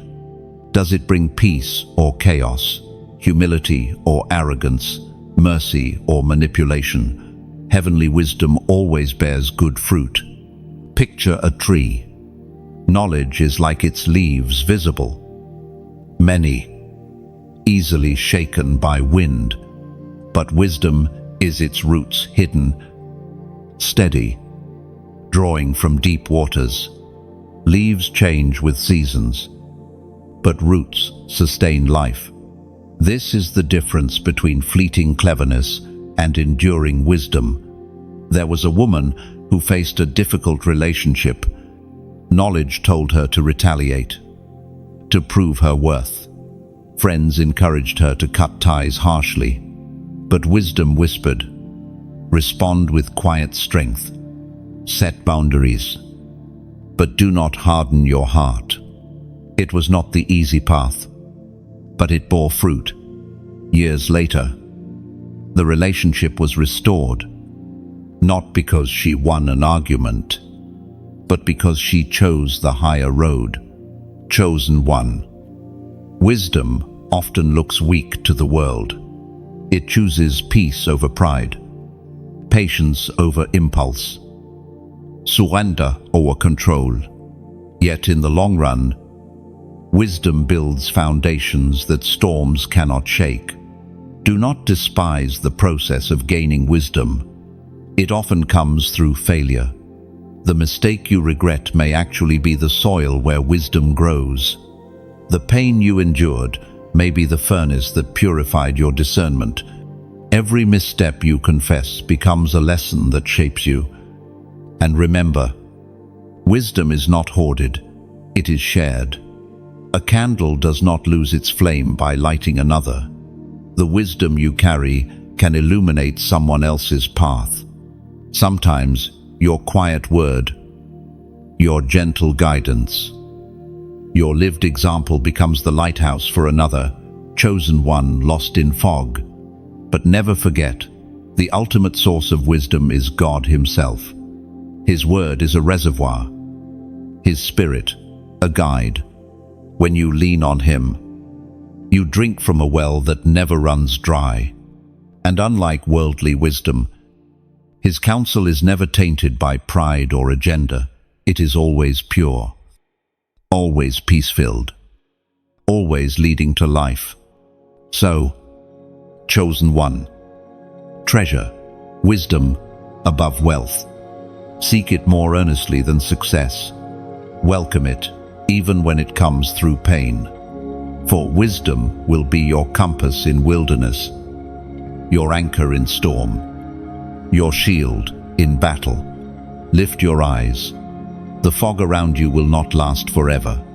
The light of wisdom is already shining, guiding, steadying, preparing you for steps you cannot yet see.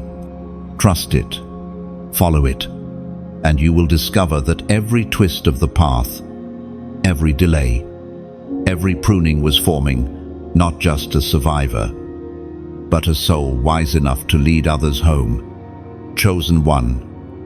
When you stand at the edge of breakthrough, the air feels different. It is as though heaven holds its breath, waiting to see whether you will step forward in faith or shrink back in fear. This threshold moment is sacred. The old cannot hold you anymore, but the new has not fully appeared. You are between endings and beginnings, between what you know and what is promised. This in-between is where many falter, doubt whispers louder, temptation resurfaces, weariness weighs heavy. Yet it is also the place where destiny is decided. To step forward here requires trust that the ground will appear under your feet, even if you cannot yet see it. The scriptures remind us in the book of Joshua, chapter 1, verse 9, "Have I not commanded you? Be strong and courageous. Do not be afraid, do not be discouraged. For the Lord your God will be with you wherever you go." Strength and courage are not feelings, they are choices. They are decisions to move, even when trembling. Imagine a bridge shrouded in fog. From where you stand, it looks incomplete, as though stepping forward would lead to a fall. But with each step, a new plank appears beneath you. That is faith in motion. It does not reveal the whole path at once, but it sustains every step taken. There was a chosen one who stood at such a threshold. Years of preparation had led him to this moment. Yet fear almost turned him back.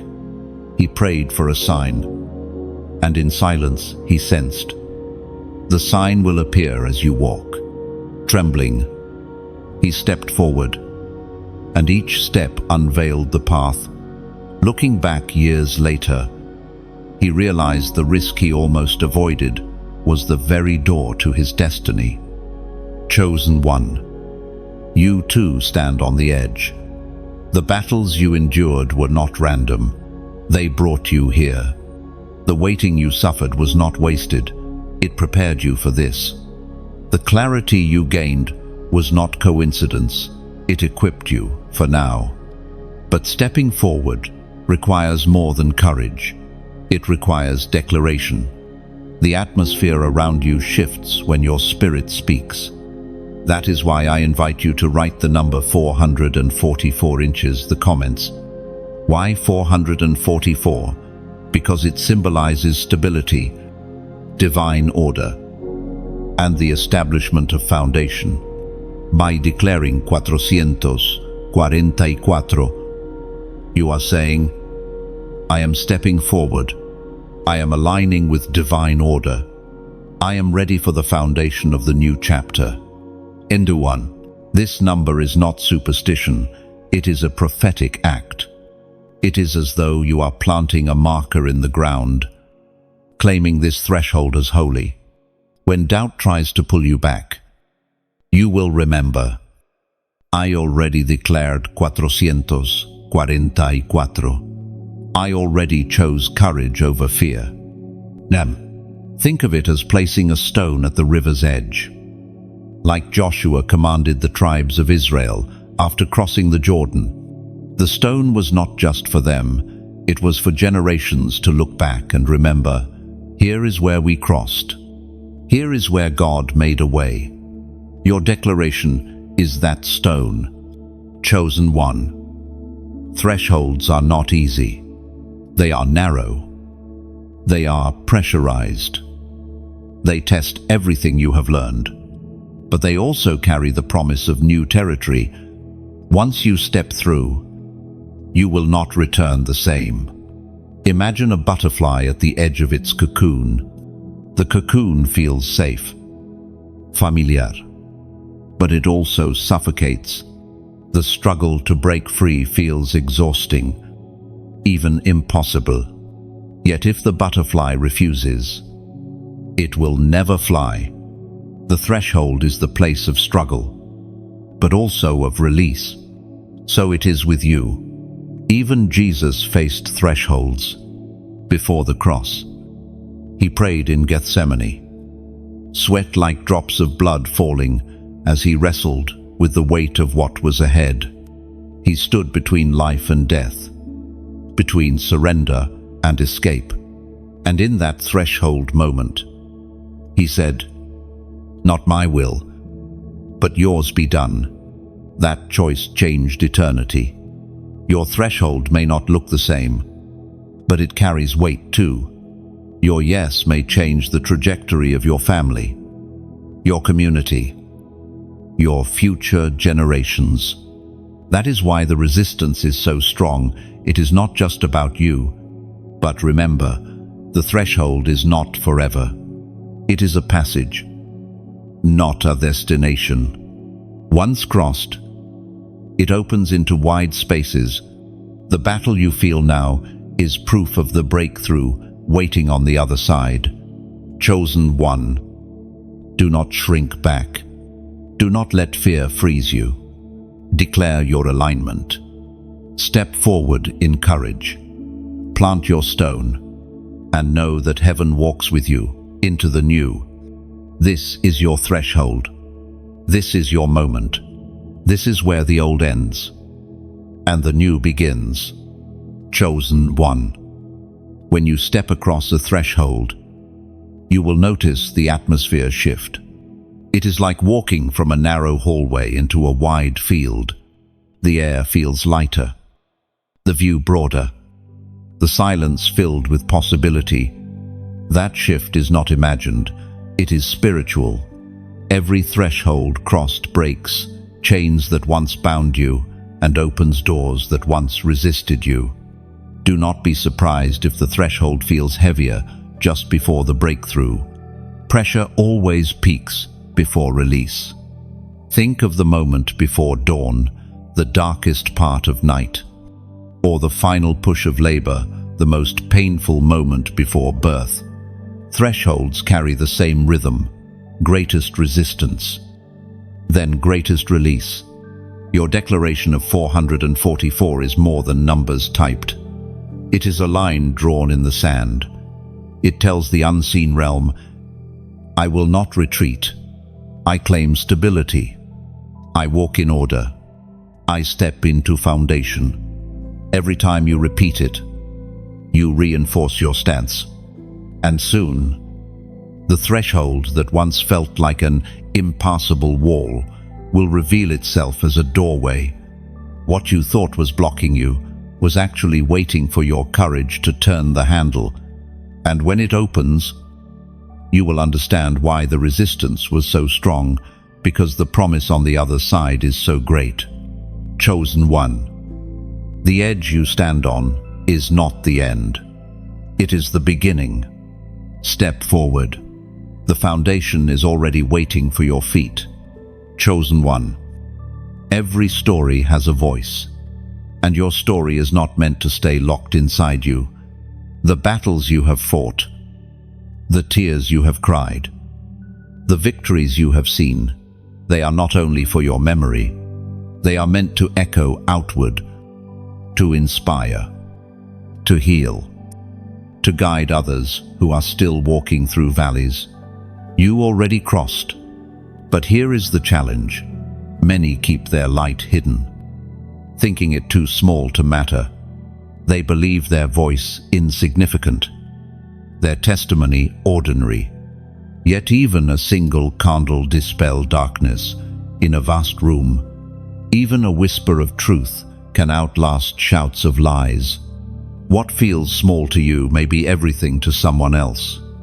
The scriptures remind us in the Gospel of Matthew, chapter 5, verse 14, "You are the light of the world.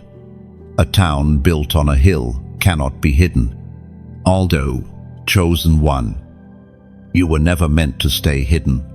Your story is a light, your testimony a lantern, your endurance a flame that guides. And when you share it, others see the path more clearly. Imagine walking through a forest at night. The trail is faint, shadows thick, fear heavy. Suddenly, you notice small lanterns along the path, each one left behind by travelers who went before you. Those lanterns do not remove the forest, but they give you enough courage to keep moving. That is what happens when you let your story shine. You leave light for those who come after. There was once a chosen one who thought her life was too broken to encourage anyone. She had scars, regrets, failures she wished she could erase. But one day, she shared a small part of her story with a stranger. To her surprise, the stranger wept and said, "That is exactly what I needed to hear today. I thought I was alone." From that moment on, she realized her scars were not shame. They were signposts for others. Chosen one. This is why I gently invite you to take part in something larger. If these words stir something in you, let them ripple outward. Press like as though you were striking a match in the dark. Alone it seems small, but when thousands strike together, a fire blazes across the night sky. Press share as though you were passing a cup of water to someone faint on the journey. You may not know their name, but that drink could save their strength for one more step. Your share may feel simple, but to another, it may feel like survival. And if your soul longs to remain near this flow of words, to return again for reminders that you are chosen and not forgotten, then subscribe not as a chore, but as planting a tree beside a stream. The roots go deep, the leaves remain green, and in every season there is nourishment. Subscribing is simply choosing to keep your roots near a steady river of life. Do not see these actions as algorithms or mechanics. See them as symbols, as metaphors. Your like is a spark. Your share is a gift. Your subscribe is a root. Together, they weave a tapestry of light, strength, and continuity. Imagine, for a moment, a village on a hill. One person lights a lantern, then another, until the whole hill glows, visible for miles around. Travelers lost in the valley lift their eyes and see the glow. They know where safety lies. That glow is not the work of one lantern alone. It is the work of many. Your choice to light yours matters. And here is the deeper truth. When you support, when you amplify, when you connect, you are not only receiving, you are building. You are helping raise a signal fire that says, chosen ones gather here. Hope still burns here. Light still lives here. Chosen one. Think of the seed, alone in the soil, unseen. It could despair, but when it breaks through, when it sees sunlight, it realizes it was always meant to grow. Your voice, your support, your small act of courage, it may look hidden now, but it is part of something that will rise, flourish, and shelter others.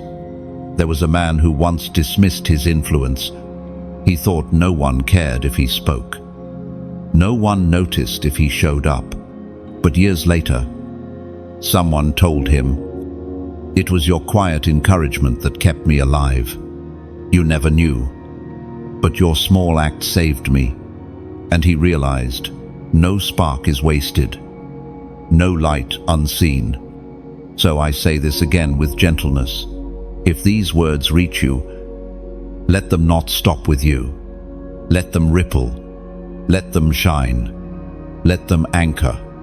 Your heart already knows if you are meant to press like, to share, to subscribe. If you feel that stirring, then act not from obligation, but from freedom. And if you are not ready, do not feel guilt. Light cannot be forced.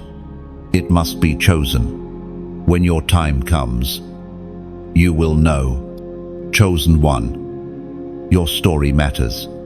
Your scars matter. Your endurance matters. The world may never applaud, but heaven records every spark you light, every lantern you leave, every seed you plant.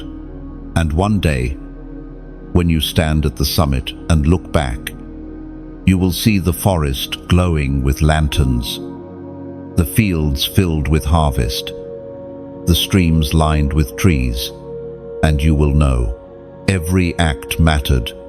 Lift your heart, shine your light, scatter your seeds, anchor your roots, for you are not only chosen to endure, you are chosen to inspire. Chosen one. Understand this. Every action that flows from a sincere heart becomes eternal. A whispered prayer, a hidden act of kindness, a small choice to spread light. All of these are recorded in heaven. Do not despise what feels little, for in God's hands, little multiplies. One spark becomes a fire. One drop becomes a river. One seed becomes a forest. That is the mystery of your influence. So walk with confidence. Your story is not just survival, it is legacy. And your legacy begins each time you choose to let light flow through you. Chosen one. Storms do not always come with thunder. Sometimes they come as silence, as a heaviness in your chest that no one else sees. Sometimes they come as confusion, when the path you thought was straight suddenly bends and disappears into mist. And sometimes they come as people voices that criticize, hands that wound, hearts that betray.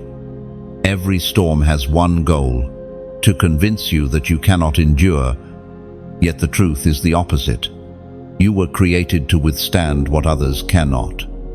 You were chosen for resilience, not collapse. That is why storms rage against you. They sense your potential to outlast them. The scriptures remind us of this promise in the book of Nahum, chapter 1, verse 7. The Lord is good, a refuge in times of trouble. He cares for those who trust in him. Do you see it? The storm may surround you, but you are not unprotected. Refuge is not the absence of rain, it is the shelter within it.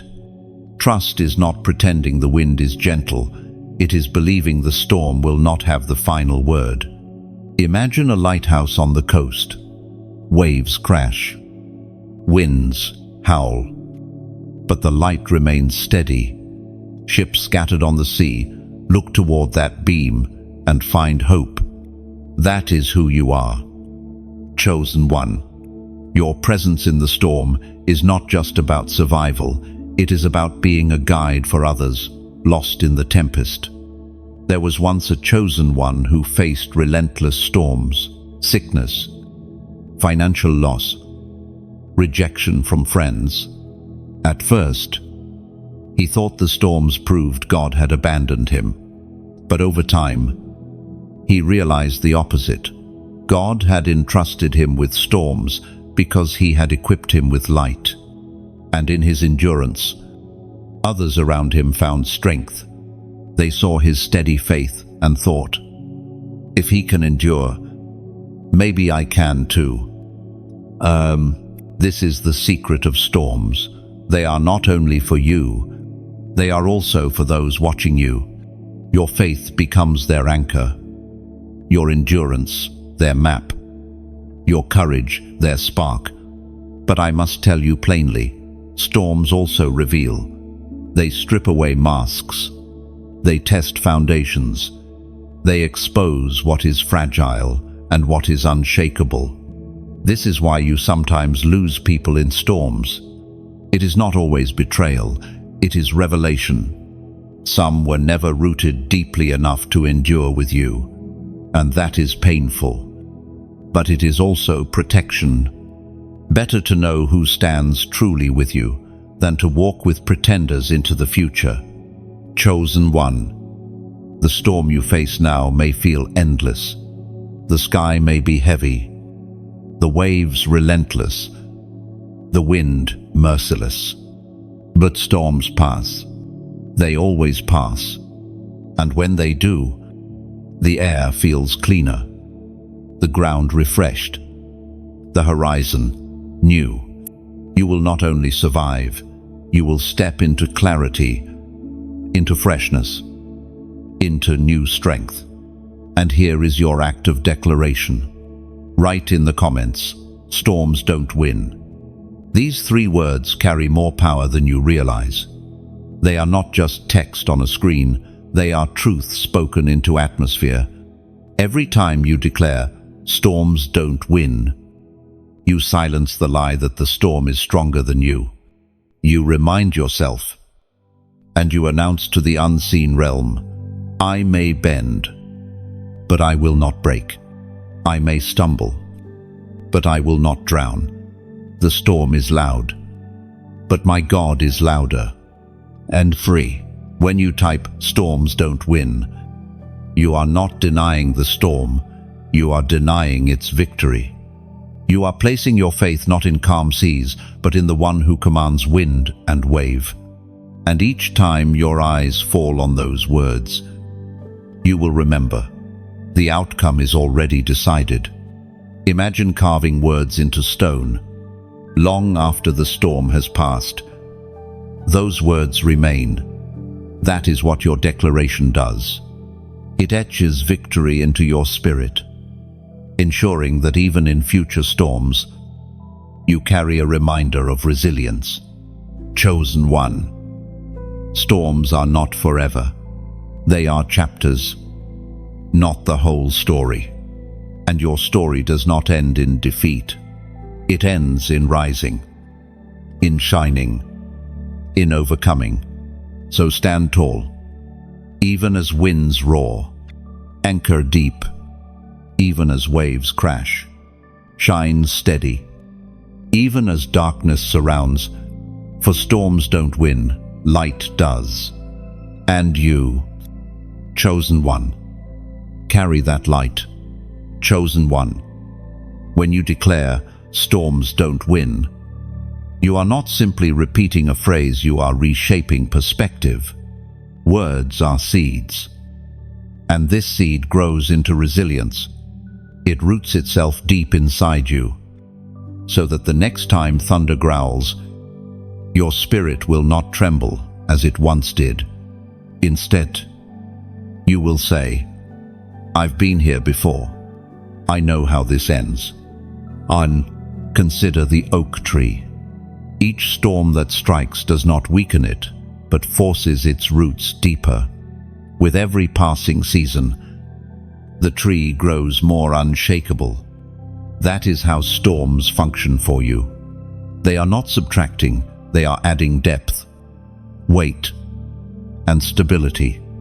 The very thing designed to break you becomes the reason you stand stronger. And remember this truth: storms are loud, but they are temporary. They demand attention, but they cannot linger. Light always breaks through. Rain always stops. Clouds always part. Your storm, no matter how fierce, carries an expiration date. But your faith, your endurance, your testimony, those carry eternal weight. So when you write, when you speak, when you live the declaration, storms don't win, you are doing more than surviving. You are testifying. You are announcing not only to yourself, but also to others who silently watch your endurance that storms have limits. But chosen ones do not. This is your identity, not fragile, not forgotten, not defeated, unshakable, anchored, radiant. Storms may roar, but they do not reign. Chosen one. The journey of faith is not only about endurance, but also about vision. Where you set your gaze determines the direction of your steps. If you focus only on the wounds of yesterday, you will walk backward, trapped in cycles that drain your strength. If you fixate only on the uncertainty of tomorrow, you will stumble with fear. But when your eyes are lifted to the eternal, you gain clarity, purpose, and strength for each step. The scriptures teach us this in the book of Hebrews, chapter 12, verse 2, fixing our eyes on Jesus, the pioneer and perfecter of faith. For the joy set before him, he endured the cross, scorning its shame, and sat down at the right hand of the throne of God. No, do you see it? Even Jesus endured suffering not by staring at the pain, but by looking beyond it. His vision was filled with joy, redemption, and the throne that awaited him. In the same way, your endurance is fueled by what you choose to see. Imagine a runner in a marathon. If his eyes are fixed on the pain in his legs, he will quit. If he watches every pebble on the road, he will trip. But if he fixes his gaze on the finish line, he will find strength beyond exhaustion. The finish line pulls him forward. Vision pulls you too. There was once a chosen one who lived, surrounded by criticism. Every word spoken over him told him he was not enough, not gifted, not worthy. At first, he believed it, and his steps faltered. But one day, he chose to shift his gaze. He stopped looking at the voices around him and began to focus on what God had already declared. You are mine. You are chosen. You are equipped. With his eyes fixed upward, his life began to change. Not because the voices stopped, but because they no longer defined him. Chosen one. What you focus on grows. If you give all your attention to fear, fear expands. If you replay regret, regret deepens. But if you fix your gaze on hope, on promise, on truth, these will grow until they overshadow the shadows. Think of a sunflower. No matter how many times the storm bends it, it still turns its face toward the sun. That is what vision does. It is the discipline of turning your face toward the light, even when the clouds are heavy. Vision also sustains purpose. Without vision, even blessings feel empty. With vision, even struggles feel meaningful. Consider Joseph again, betrayed, enslaved, imprisoned. If his gaze had stopped at the betrayal, his spirit would have broken. But he held on to the vision of the dream God gave him, and that vision carried him through every dark season until it became reality. Chosen one. Perhaps your vision feels clouded now. The fog of disappointment may have blurred your sight. But fog does not mean the sun is gone. It only means the light is hidden for a time. The way to see again is not to quit walking, but to trust that clarity will return as you keep moving. Lift your eyes from the ground. Do not let your gaze be consumed by the dust of the path. Look forward. Look higher. Look beyond. There was another chosen one. A woman whose life was filled with burdens. Her days revolved around survival work, bills, caring for others. She rarely dreamed, rarely lifted her gaze. Then one night, she prayed simply, "God, give me vision again." Over time, He did. She began to dream of helping others, of writing her story, of creating beauty where there was none. Life did not suddenly become easy, but it became meaningful. Her steps found new energy because her eyes saw new horizons. Chosen one. You need vision not just to survive, but to thrive. Without it, you wander. With it, you build. Think of a builder working on a cathedral. If he only sees the stone in his hand, he will grow weary. But if he sees the cathedral, that stone will one day form. He will endure with purpose. You are that builder. Your daily steps, your small choices, your hidden faithfulness, they are stones in a larger vision. Do not despise small beginnings. Do not dismiss ordinary days. They are all part of the structure being formed. When your eyes see beyond today, you realize every step matters, even the small ones. Chosen one. Vision also demands discipline. It is easy to drift back into distraction, to let your gazes scatter. That is why you must remind yourself daily, where are my eyes? Fix them not on fear, not on failure, but on promise. Write down what you see. Declare it. Pray it. Align with it. Vision grows stronger the more you nurture it. And know this, vision will be tested. Shadows will try to blur it. Storms will try to hide it. Delays will try to discourage it. But if your eyes remain fixed, the tests cannot erase it. The joy beyond will carry you through, just as it carried Jesus. Lift your gaze. Chosen one. Let your vision stretch beyond the valley. See the mountaintop. Even if your feet are still climbing, see the sunrise. Even if the sky is still dark, see the harvest. Even if the field looks barren, for vision is not fantasy, it is faith in picture form. And faith, once planted, always bears fruit. You are not wandering without direction. You are walking toward destiny. Keep your eyes fixed. and your steps will follow. Chosen one.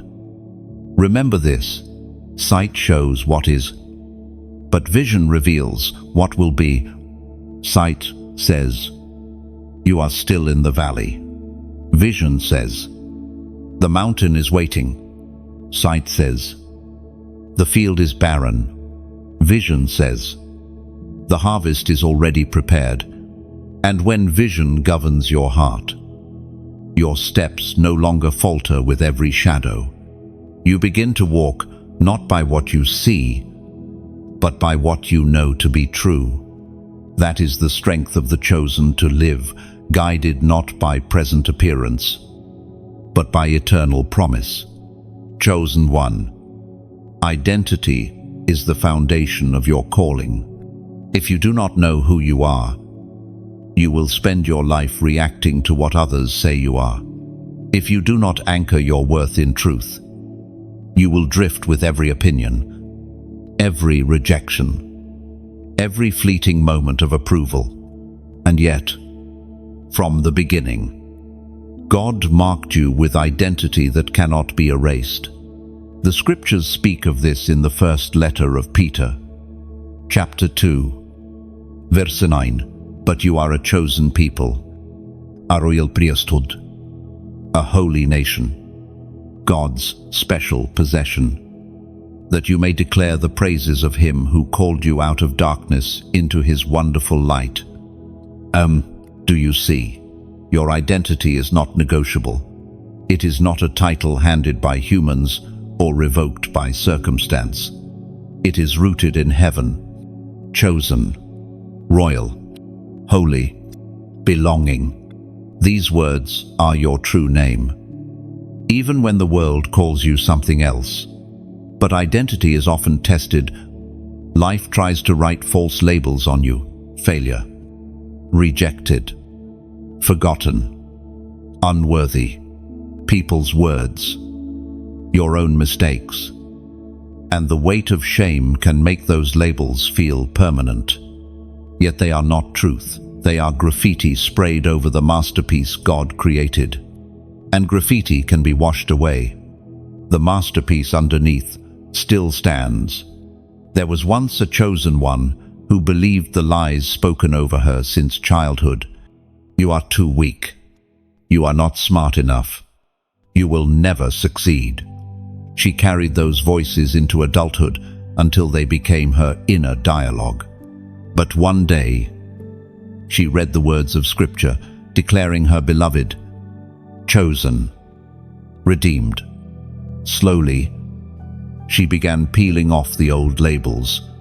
Each truth replaced a lie until she could finally look in the mirror and see herself as God always had. Chosen one. Identity is not something you earn. It is something you uncover. Like a buried treasure, it is already there, waiting to be claimed. Think of a crown hidden in a chest. Dust covers it. Years conceal it. Yet it never stops being a crown. The moment it is lifted and placed upon a head, its purpose is revealed. Your calling is that crown. The world may have tried to bury it, but it was never lost. The enemy's greatest strategy is confusion of identity. If he can convince you that you are ordinary, powerless, forgotten, he can keep you from walking in authority. That is why battles in your mind often feel relentless. They are aimed not just at your circumstances, but at your identity. Remember the wilderness. When Jesus fasted for 40 days, the enemy's first words were, "If you are the Son of God." The attack was not hunger, not isolation, it was identity. But Jesus answered with truth. He refused to debate his worth because it was already established. And so must you, chosen one. Stop negotiating with lies. Stop debating your worth with shadows. You do not need to prove what heaven has already declared. You are chosen. Even when you feel overlooked, you are royal. Even when you feel rejected, you are holy. Even when you feel unworthy, identity is also inheritance. To know who you are is to know what you carry. When a prince forgets he is heir, he may live like a beggar, not realizing the resources already at his disposal. Many chosen ones live like this, rich in spirit, yet unaware. But once you remember your identity, you walk differently. You speak differently. You pray differently. There was a man who always prayed timidly, asking God for scraps of blessing. One day, he read that he was seated with Christ in heavenly places. The revelation shattered his begging posture. He began to pray with authority, to declare with boldness, to step with confidence. His circumstances had not changed, but his identity had awakened. Soon after, his life began to align with his new understanding. Chosen one. This is the transformation identity brings. You stop surviving, you begin reigning. But identity also carries responsibility. To wear a crown is to carry weight. Royalty is not about luxury, it is about service. You are chosen not only to shine, but to shepherd. Not only to rise, but to lift others. Identity is not an escape from responsibility. It is the reason for it. Think of a torchbearer in a relay race. The torch is not given for private enjoyment. It is passed, carried, and delivered. In the same way, your identity as a chosen one is not for pride, but for purpose. You carry light that others need. And yet, carrying identity does not mean perfection. You will stumble. You will doubt. You will fall. But none of these cancel your true name. The crown may tilt, but it does not disappear. The masterpiece may be scratched, but it is never destroyed. Grace restores what weakness cannot. Chosen one. I tell you this plainly. You are not who the world says you are. You are not the sum of your mistakes. You are not the echo of rejection. You are not the shadow of failure. You are who God says you are. Chosen, royal, holy. His. Lift your head. Let the false labels fall. Let the graffiti wash away. Let the crown be placed where it belongs. And walk not as one begging for scraps, but as one carrying inheritance. Your identity is the key that unlocks your destiny. Do not trade it for lies. Do not bury it under shame. Do not hand it away for approval. Guard it. Embrace it. Live it. For when you know who you are, no storm can shake you. No shadow can silence you. No enemy can steal from you. You are anchored, rooted, unshakable, chosen one. Identity is not only your foundation, it is your fortress. And once you stand firm in it, every step you take will echo with authority. Every word you speak will carry weight. Every choice you make will ripple with eternal purpose. You are not lost, you are found. You are not forgotten, you are remembered. You are not ordinary, you are chosen. Chosen one. Destiny is not a single moment. It is a weaving of many threads, your struggles, your victories, your mistakes, your lessons. Each thread by itself may look messy or insignificant, but together they form a tapestry far greater than you can see now. Destiny is not discovered in one sudden revelation. It is walked out step by step, choice by choice, season by season. The scriptures give us this truth in the book of Romans, chapter 8, verse 28. And we know that in all things God works for the good of those who love him, who have been called according to his purpose. Notice the phrase, in all things. Not just in blessings, not just in victories, but in all things, failures, delays, storms, even betrayals. Destiny is not fragile. It cannot be ruined by a single mistake. God weaves even what was meant for harm into good. Think of a master weaver at a loom. To the untrained eye, the pattern seems chaotic. Threads crossing, colors clashing, but step back, and a design emerges. That is what God is doing with your life. Moment, even the painful ones, is a thread in the masterpiece of your destiny. There was once a chosen one who thought her mistakes had disqualified her. She carried regret like a heavy cloak. But years later, she realized those very mistakes had taught her compassion, humility, and wisdom, qualities she needed for her calling. What she thought was failure became the foundation of her ministry. Destiny was not destroyed, it was redirected. Chosen one. Understand this. Destiny is not about avoiding mistakes. It is about rising after them. It is not about perfection. It is about persistence. The enemy wants you to believe that one wrong step ends your purpose. But God says, "My grace is sufficient. My plan is unshakable. My purpose stands." My Lu. Imagine a GPS in a car. If you miss a turn, the system does not shut down. It recalculates. It finds a new route to the same destination. That is destiny. Even when you miss a turn, heaven recalculates, guiding you forward. But destiny also requires your partnership.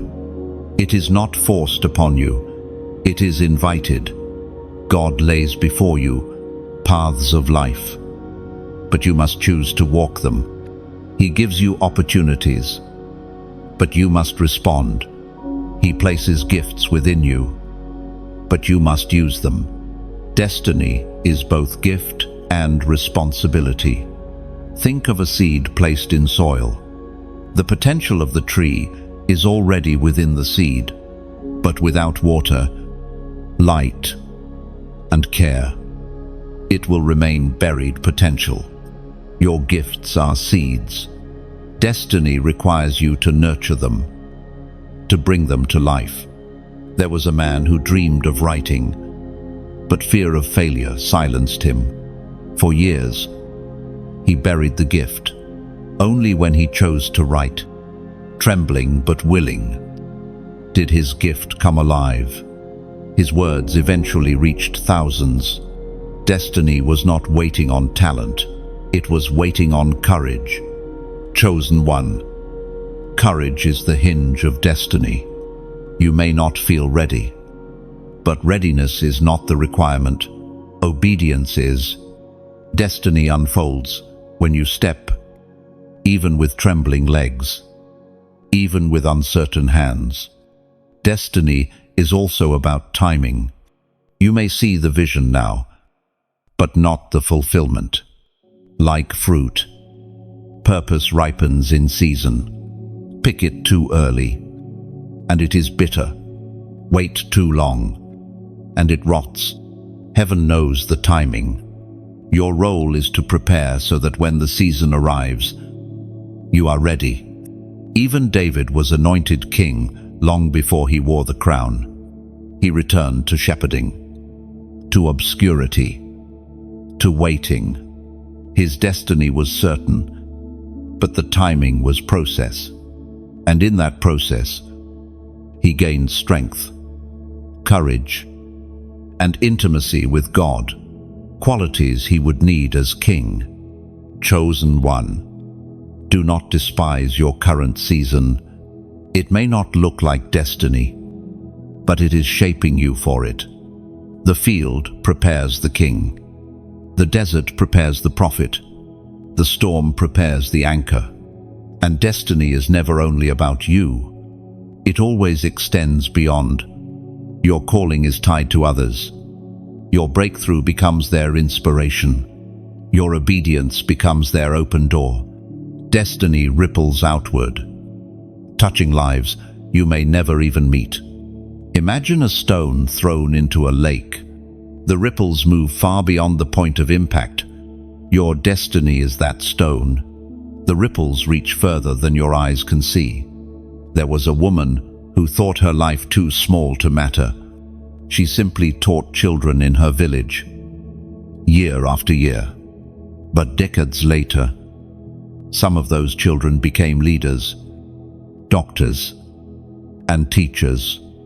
Her destiny was not in fame, but in influence. Her obedience created ripples that changed generations. Chosen one. Do not measure destiny by size. Measure it by impact. Fame may fade. But legacy endure. Destiny is not always about being seen. It is about being faithful. And know this: destiny will be tested. Every calling faces opposition. Joseph's dream led to prison. Moses' mission led to wilderness. Jesus' purpose led to the cross. Testing does not mean you missed your destiny. It means you are walking it.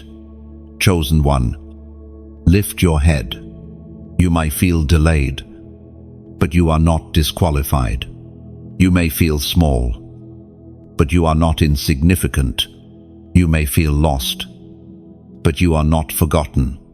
Every step, every thread, every season is weaving together into destiny. Walk forward. Even if you do not see the full picture, trust that the weaver sees what you cannot. Believe that every detour, every delay, every storm has purpose, and know with certainty, you were not born by accident. You were born with intention, with design, with destiny. Your life is not random, it is a tapestry. And though you see only the underside now, one day you will look and marvel at the beauty of the design. Chosen one. Your destiny is unfolding. Even now. Do not quit. Do not shrink back. The masterpiece is still being woven, and you are its center thread. Chosen one. Every journey must eventually circle back to its beginning, not to repeat, but to reveal the meaning hidden all along. The seasons you have endured, the storms you have withstood, the waiting you have survived, the visions you have carried, they were never fragments. They were chapters of one story, the unveiling of who you truly are. The scriptures anchor this truth in the book of Revelation, chapter 21, verse 7. Those who are victorious will inherit all this, and I will be their God, and they will be my children. End of front. Victory is not the absence of battle. It is the outcome of enduring them. You are not crowned because you never bled. You are crowned because you did not surrender when bleeding. Heaven calls you child, heir, victor, not because your path was smooth, but because your faith endured. Think of a mountain climber who finally reaches the summit.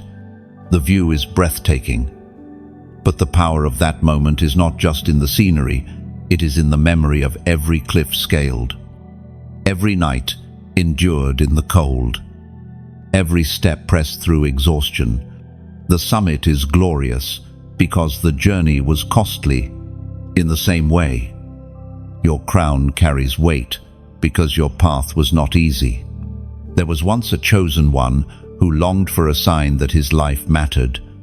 He asked for visions, for miracles, for dramatic confirmations.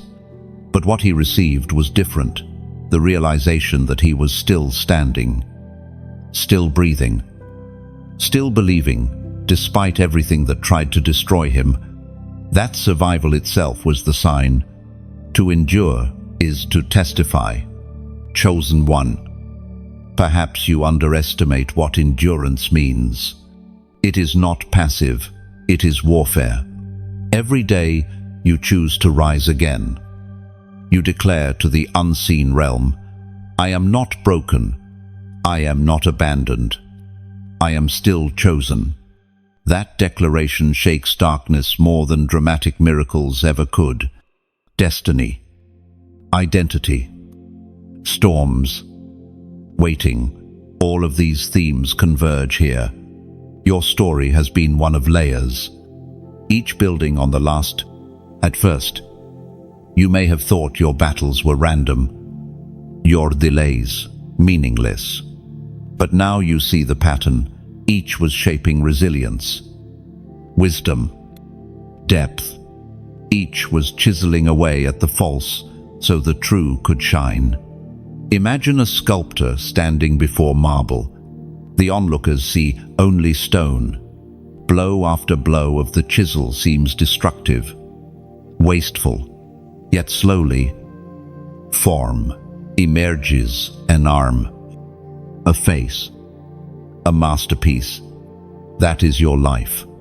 The chiseling was painful, but it was never pointless. The masterpiece is emerging you. Chosen one. Your identity is sealed. Your destiny secure. Your crown prepared. The storms you faced were not to drown you, but to anchor you. The waiting was not to starve you, but to stretch you. The thresholds were not to block you, but to prepare you. Every shadow carried purpose. Every silence held a lesson. Every tear watered future fruit. And now, as you stand at the close of this journey, know this: you are not ending, you are beginning anew. This conclusion is not finality, but foundation. Think of a seed again. To the untrained eye, burial looks like the end. Soil covers, darkness surrounds, silence lingers. But in truth, that burial is beginning. Roots form downward, shoots press upward. Life awakens. What looked like death was actually transformation. So it is with you. This chapter closes, but only to birth another greater one. There was a woman who once said, "My story is finished." She felt drained, purposeless, convinced her best days were behind her. But years later, she realized those dark days were the soil. From them sprang a new mission, a new calling, a new wave of influence. The ending she feared became the beginning she needed. Chosen one. Endings are illusions. They are doorways, thresholds into more. And you stand at such a doorway now. You have been refined like gold, stretched like an arrow, shaped like clay, rooted like an oak. All these metaphors converge to say one thing: you are ready. Lift your eyes. The horizon ahead is not empty, it is full. Fields await harvest. Rivers await crossing. Thrones await rightful heirs. And you are that heir.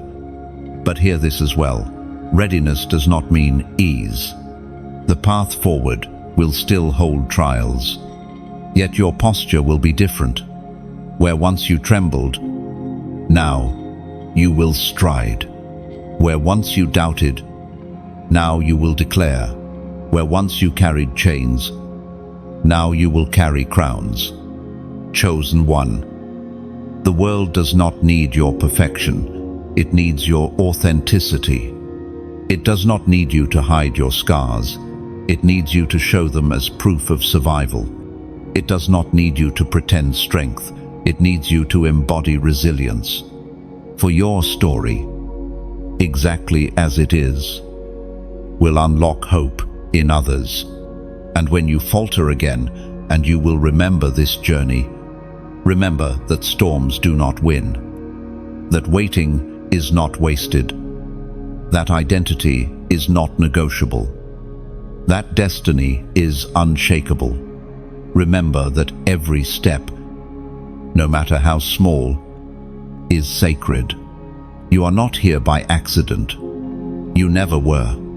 Every detail of your life has been guided, watched, woven, and though you may not always see the full picture, heaven does. The tapestry is complete in God's eyes, even as you still live its unfolding. Chosen one. The time has come to walk in fullness, not hiding, not shrinking, not doubting, but rising, shining, declaring, I am chosen, I am crowned, I am victorious. End quote. This is not just the end of a script. It is the unveiling of your true self. Carry it forward. Live it out. Let your light blaze. For the world waits for chosen ones who know who they are and whose they are. You are that one. You are ready, and you will not be stopped. Chosen one, you have reached the closing words of this journey. But you already know, this is not an ending. This is a beginning, a threshold into something greater than you imagined. You have walked through storms, wrestled with silence, faced your past, embraced your identity, and glimpsed your destiny. You are no longer who you were when you began. You are stronger, clearer, anchored in truth. And now, one more time, I want to speak to your heart, not with commands, but with invitation. Because what happens after this moment matters. The light you carry is not meant to stay hidden inside of you. It is meant to ripple outward, to ignite a hope, to awaken others who still feel lost in their night. Think of it like standing on a hill at night. In your hands, you hold a lantern. The flame is small, but it pushes back the darkness around you. Now, imagine hundreds, thousands of lanterns being lifted at once. The night is no longer vast.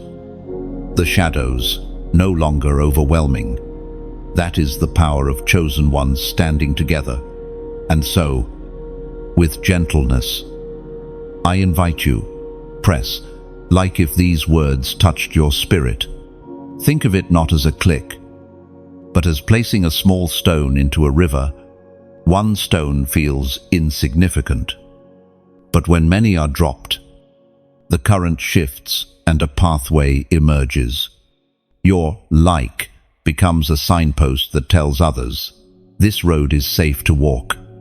Press share as though you were opening your door during a storm. Someone wandering, soaked and weary, sees the light shining from your doorway and realizes there is warmth, safety, and rest. Your share is that doorway. It welcomes someone you may never meet. And if your soul longs to remain close to this flow of words, then subscribe not as a chore, but as carving your name into the trunk of a great tree. That tree will remain, rooted by the waters, unshaken by storms. When you return, it is still there, sheltering, steady, reminding you that you always belong. And here is another sacred act. Leave a comment, even just a few words.